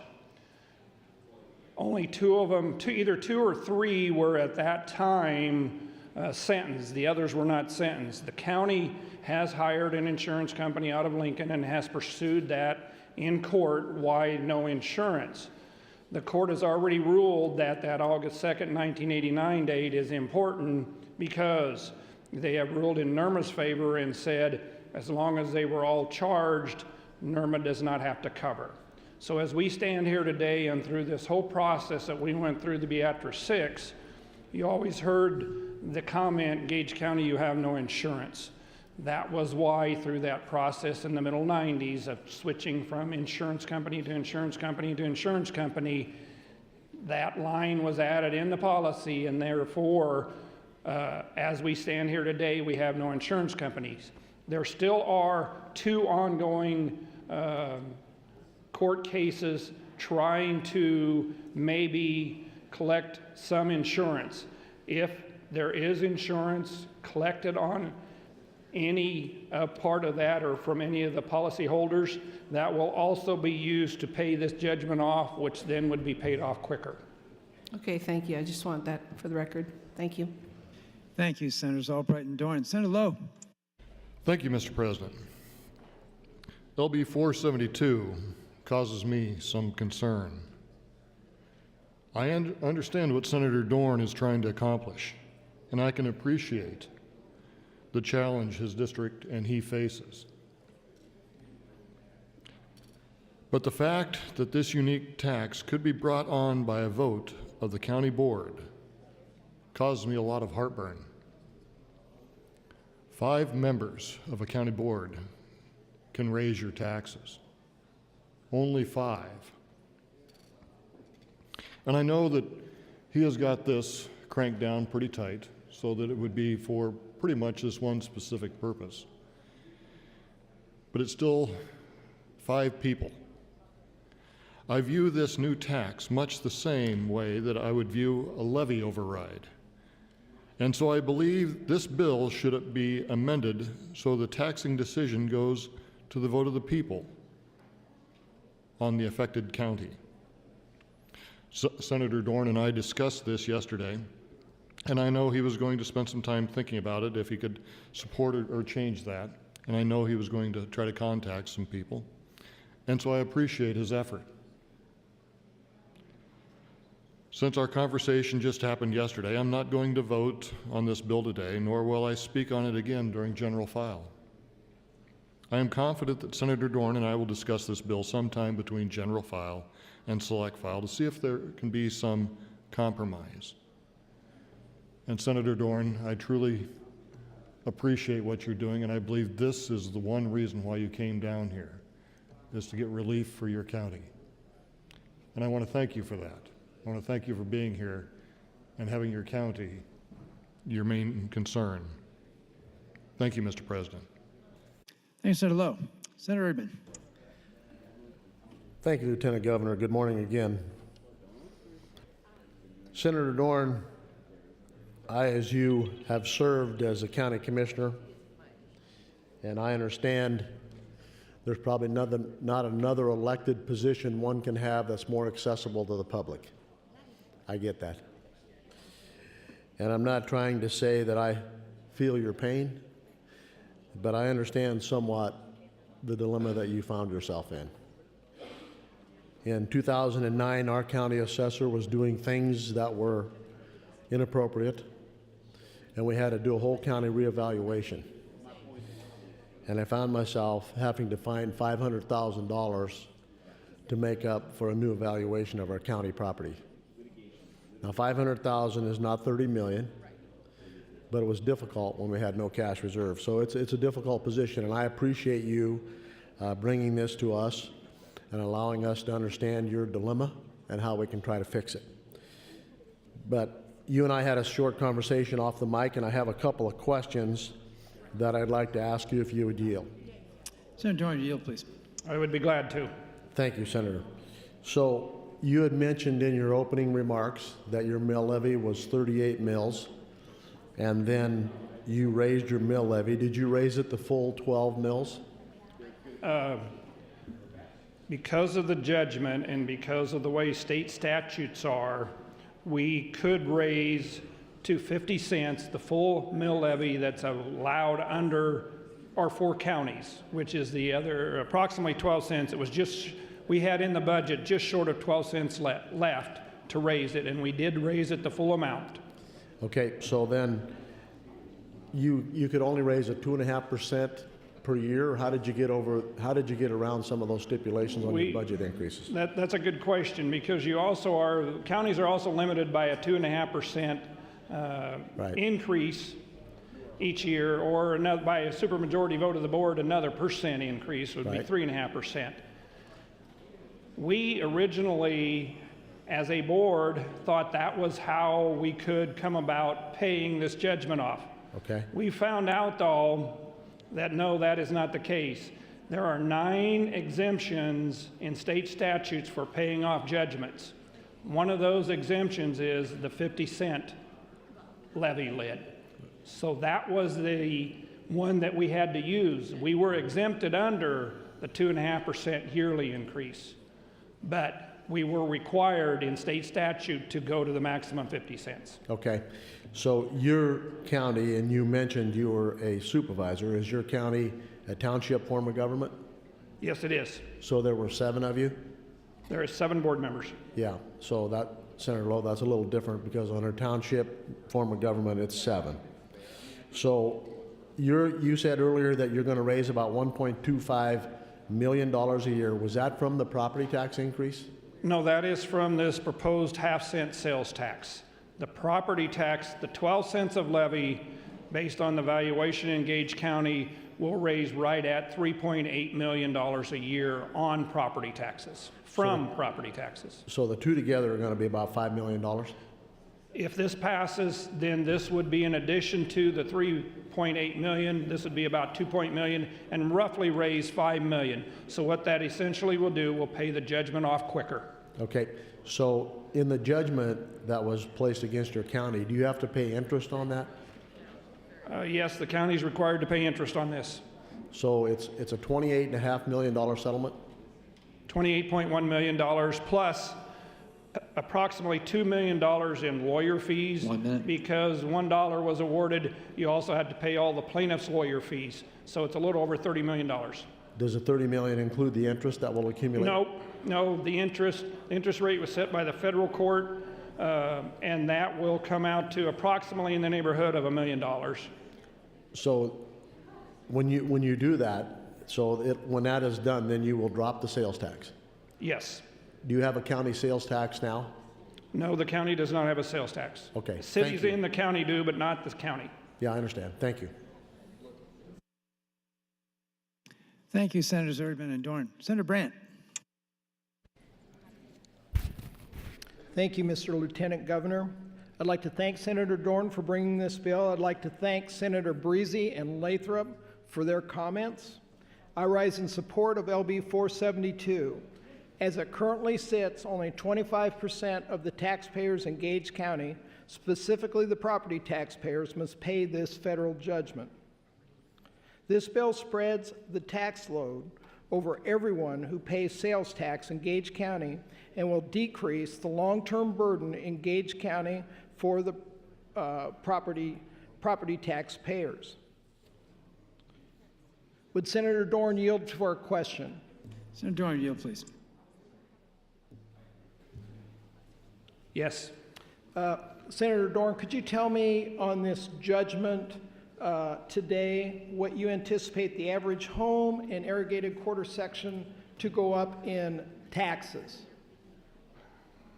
12 cents of levy, and I don't have an average value of a house in Gage County. When I explained it to people as we went through this process, I always explained it if you took a $100,000 house, 12 cents of levy would be $120 of property taxes. I do not know, though, in Gage County what the average price of a house is. I would put it somewhere maybe higher than that, 140, 150,000. So if you took 150,000, that'd be $180 a year. On a dry land quarter in Gage County, when we estimated that was going to be around $700 on that dry land quarter. An irrigated quarter would be in the neighborhood of $900. Those are all estimates. Depends on the value of your quarter. And just to be clear, those are just the increases above what they usually pay for their property tax. That is what the 12 cents of levy will increase. Thank you. Urge all my colleagues to vote green on AM 959 and LB 472, and I would yield the rest of my time to Senator Dorn if he would so like it. Thanks, Senator Brandt. Senator Dorn, 2 minutes 40 if you care to use it. I'm fine. You'll wave that off. Yep. Senator Chambers, you're recognized. Thank you, Mr. President, members of the legislature. All of those bills that came before the Judiciary Committee that wanted to lay liability and responsibility on the state, I had opposed, made it clear that I opposed them. When Senator Dorn, by whatever methodology he resorted to, has brought a bill like this to us, I don't know why anybody would vote against it, but everybody does what they will do for whatever reasons. I don't think that there are additional arguments that have to be offered to get people to support this bill. But the thing that looms over all of it, as far as I'm concerned, is the existence of the death penalty. The state arrogating to itself the authority to kill people, kill its own citizens, knowing that innocent people have been on death row. More than 168 actually innocent people were taken off death row thanks to DNA. If that many people were taken off due to the presence of DNA, you know that innocent people have been executed. I'm not a religious man. Maybe that's why I have so much sympathy for those that other people want to throw away and say have no value. I'm not a fortune teller. I can't read anybody's heart if they have one or their mind, but the state should never take anybody's life, especially when there not only is a possibility but a likelihood that innocent people would die. And guess why those people got off, so to speak? Almost 20 years ago, because I look at these things, I brought the legislation that would allow DNA to be used, and if there was any biological evidence from any crime that had been committed, that DNA could be utilized, the DNA from that biological evidence, compare it to the DNA of the person who's been convicted and you could find that this person was not the one who did it. And at the time I brought the legislation, there was no legislation like that anywhere in the country. You all don't know who you've got among you. You don't know what I think. You don't know how I feel. You don't know what things are important to me. But it's not this legislature that did it. It's somebody who was scorned, reviled, called vile, and hated by the rest of my colleagues. But somehow I was able to persuade them that we need this kind of legislation. And if it didn't exist in the country for that purpose, you know there was no model that I could appeal to. So I had to use logic, arguments, and as it turned out, the legislation was passed. What would have happened to those 6 people if they had not given a false confession and there was no DNA? You all would have killed them because you all believe in the state killing, even if it means that innocent people will die. If one person who is innocent can be killed, isn't that enough to show that the so-called punishment or penalty is not suitable? But all those statements are fine words. They do not determine the conduct of the people who are in a position to make sure that something like this never happens again. I had mentioned how the people in that county voted to bring back the death penalty. 1 minute. The fact that people voted to bring it back has led people to ask me, why will I try again to abolish the death penalty? Because the people had voted to bring it back. The U.S. Supreme Court said, I'll turn on my light, I can't finish it in 30 seconds. Senator Chambers, you're recognized for 5 minutes. Thank you, Mr. President. The Supreme Court in 1972 struck down every death penalty law in this country. They did not disturb the convictions, but those appeals could still be made, but there was no death penalty in effect. States began to reenact them, reinstate them, as Nebraska did. But when the court was handing down that decision, a comment was made that applies even in Nebraska, as backward as Nebraska is, as unfeeling as Nebraskans are, as unsympathetic as Nebraskans are, until something comes into their house, affects their family or their friends. The Supreme Court stated that this idea of the state killing goes to the issue of fundamental human dignity, that dignity is violated when the state kills, especially under the circumstances made available by the existing laws.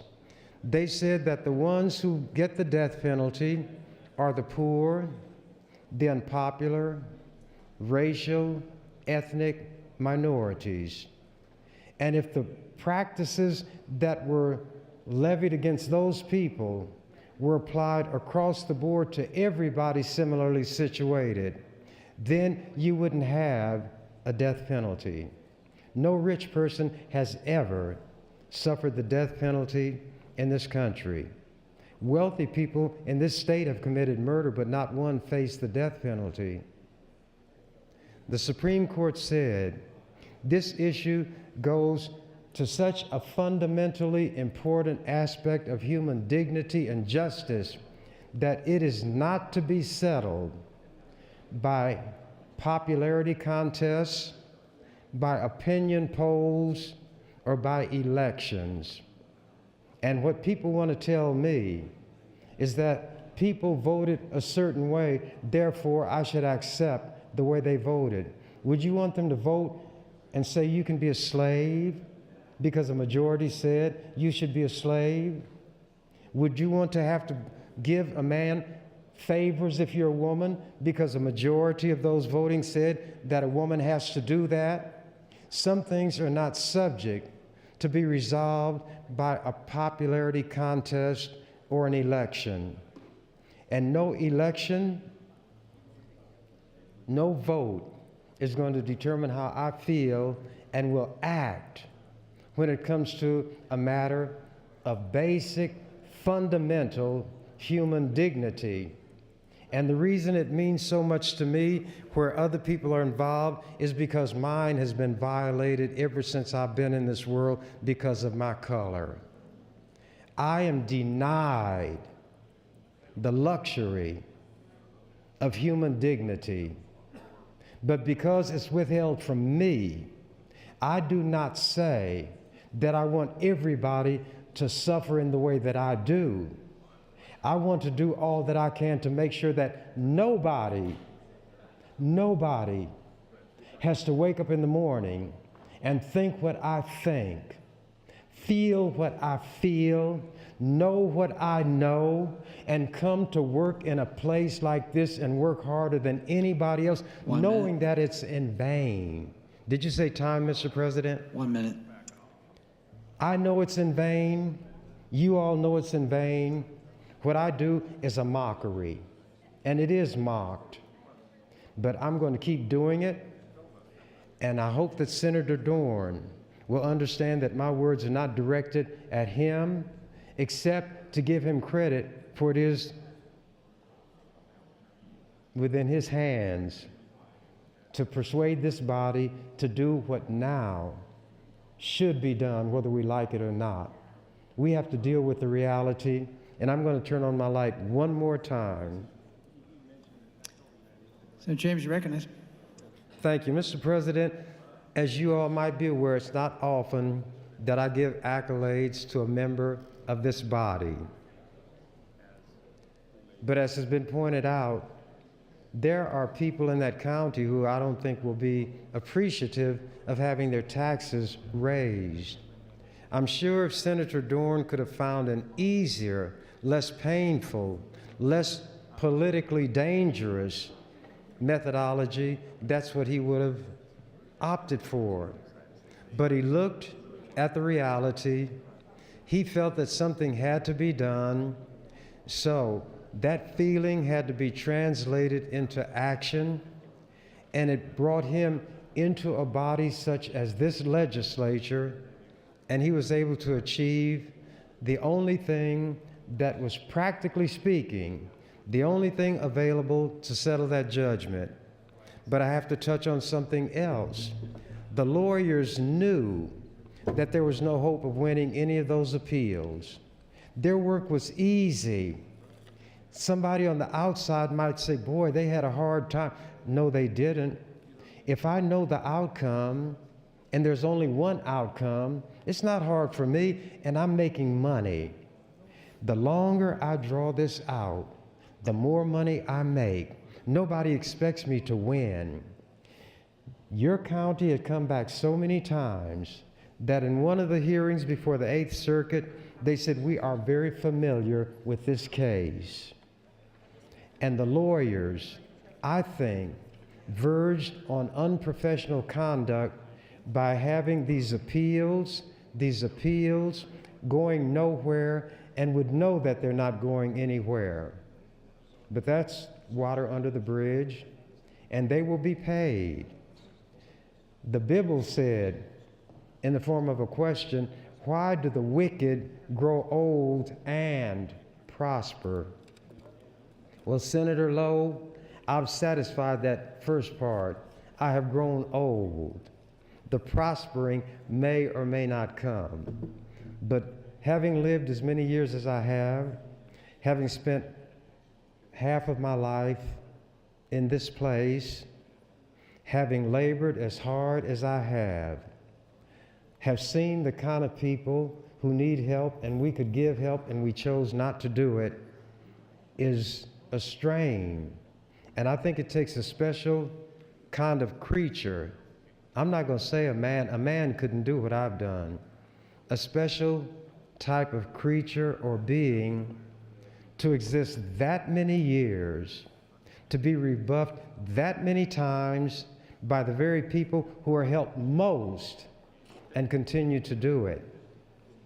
To continue. I haven't even done what Jesus did. I've never gotten a whip and come in here and dealt with you all in the way that I felt like you ought to be dealt with. So I've restrained myself beyond what he did. I will invoke the name of that person because from what I've read, I like what he talked about. I like the people he tried to help. And I wish those of you all who say you believe in him, I wish you really did. I wish every one of you was a dyed-in-the-wool hat, heartfelt, soul-drenched believer in Jesus and what he taught. Then I could leave this place and you all would do the right thing. But that's not going to happen. So we have the opportunity today to do that which people may wish was not necessary, but it is essential. And I'd like to ask Senator Breezy, would he like to make a wager in the short time that I have left? Senator Breezy, would you yield, please? No. Sit down. Thank you, Mr. President. Thank you, Senator Chambers. Senator Dorn, you're recognized to close on AM 959. Just a couple quick comments on AM 959. The intent of that amendment is to help more narrowly focus what this bill is intended to do, and that is to help the county with their payment of the judgment. Thank you. Thanks, Senator Dorn. Members, you heard the debate on AM 959. The question for the body is the adoption of the amendment. It's been a request to place the House on a call. The question is, shall the House go on a call? Those in favor vote aye. Those opposed vote nay.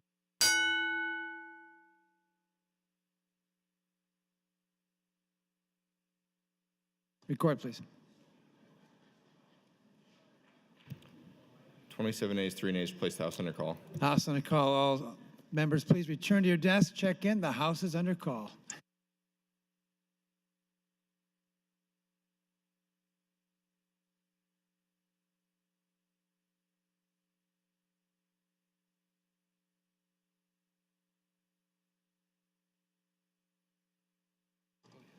All senators, please return to the chamber. The House is under call. Senator Kavanaugh, check in, please.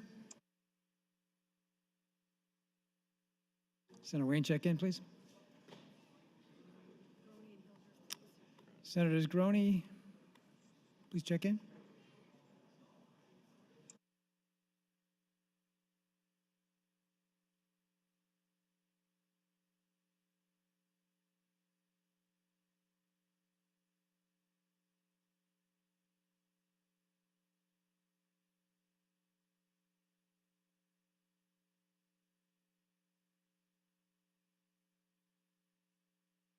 Senators Hughes, Wishart, and Legron, please return to the chamber and check in. The House is on a call.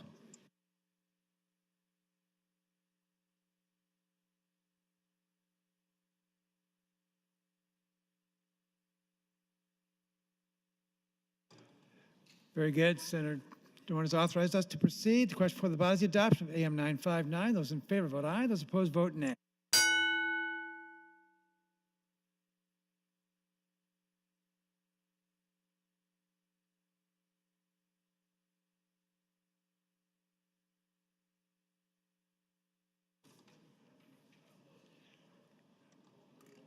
Have you all voted here too?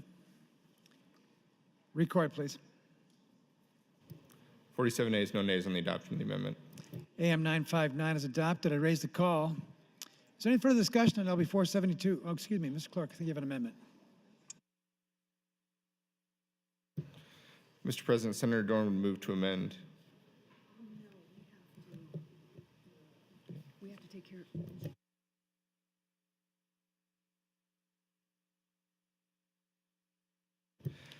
Mr. President, Senator Dorn would move to amend LB 472 with AM 1193. Senator Dorn, recognized to open on your amendment. Good morning, colleagues.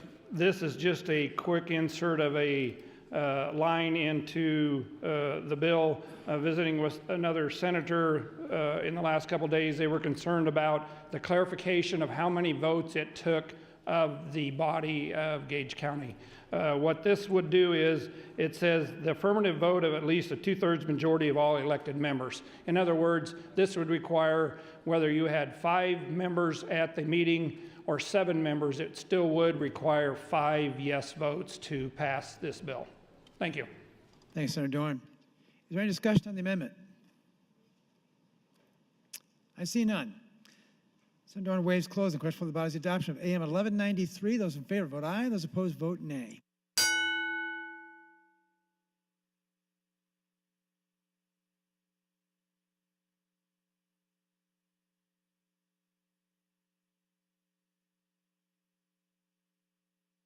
Have you all voted here too?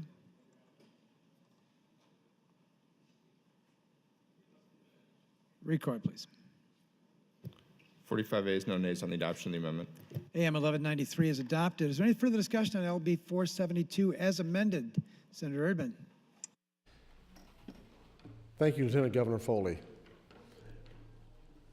Thank you, Senator Dorn. Looks like that was a close to unanimous vote as you'll ever get. I was wondering if he would yield to a question. Senator Dorn, yield, please. Yes, I will. Senator Dorn, your county functions under the township form of government, correct? Yes. Has your county ever tried to change from the township form of government to a commissioner form of government? We have never taken a vote or anything like that. We've had discussion with the townships. The board has had discussion while I was on the board with townships. The townships were definitely not interested in it. Do the townships actually function as they're to function?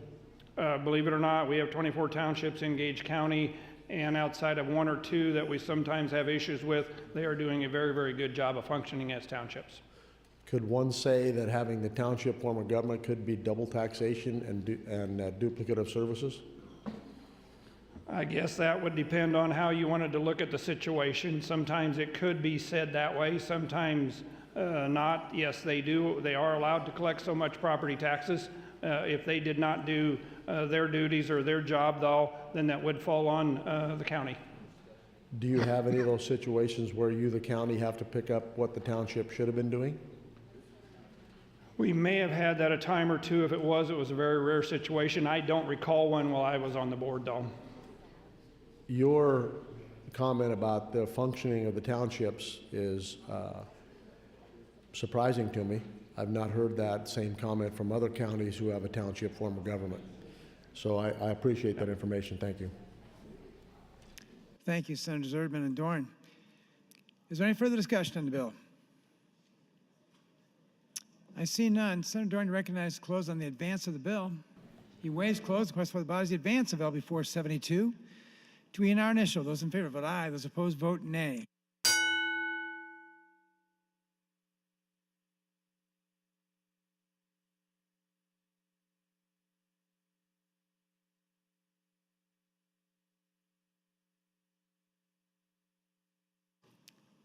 Have you all voted care to?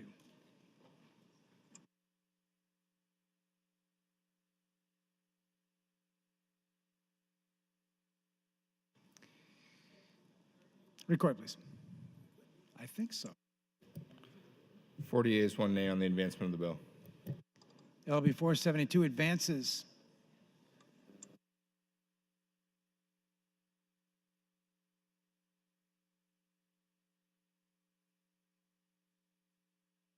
Proceeding to the next bill, Mr. Clerk. Mr. President, Legislative Bill 268, introduced by Senator Friesen, is a bill for an act relating to the Nebraska Telecommunications Regulation Act. Changes a provision relating to the filing of an application for a certificate of convenience and necessity and repeals the original section. The bill was read for the first time on January 15th of this year and reported to the Transportation Telecommunications Committee. That committee placed the bill on general file with no committee amendments.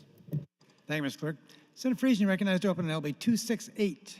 Thank you, Mr. President. Members of the legislature, LB 268 is a bill that would make it easier for rural residents to improve their level and quality of broadband service. Last year, this legislature passed LB 994, which created the Rural Broadband Task Force and made changes in our telecommunications law. I am pleased to report that the task force has been regularly meeting and will be making recommendations in its scheduled report in November to assist in rural Nebraska in closing the digital divide between urban and rural areas. We have some rural companies that provide outstanding service. For example, my farm has top-notch service because the provider went out, borrowed money, upgraded its facilities, and provided fiber optic to the home in rural areas. However, we have some companies that are not willing to invest in the resources to provide that quality service. It is not equitable when your service is lacking compared to your neighbor living just across the fence from you because he or she is living in another telephone exchange. LB 268 changes the criteria for the Public Service Commission to consider when an applicant wants to change companies to a provider who is providing service in a local exchange adjacent to the local exchange where the customer lives. The new provider would have to be willing to provide that service. Current law requires applicants to show that he or she is not receiving the service or will not, within a reasonable time in the future, receive that service. LB 268 will lower that threshold to only require that the applicant prove that he or she is not, at the time of the application, able to receive the services requested. The bill won't solve all of the rural broadband problems. However, it will help some rural residents maybe get some companies get more interested in providing quality services, particularly if they start losing customers. I urge you to support LB 268 and advance it to select file, and I would be happy to answer any questions. Thank you, Mr. President. Thank you, Senator Friesen. Items to the record, please. Thank you, Mr. President. Amendment to be printed, Senator Lindstrom to LB 218. The Appropriations Committee will be having an exec session today at noon in room 1003. Exec session of appropriations at noon, room 1003. Name add, Senator Pansing Brooks would like to add her name to LB 62. And finally, Mr. President, a priority motion. Senator Slama would move to recess the body until 11:30 or 1:30 p.m. Members heard the motion to recess. Those in favor say aye. Those opposed say nay. We are in recess. Senator Hughes and Senator McAllister will keep your name in the speaking queue just as it is.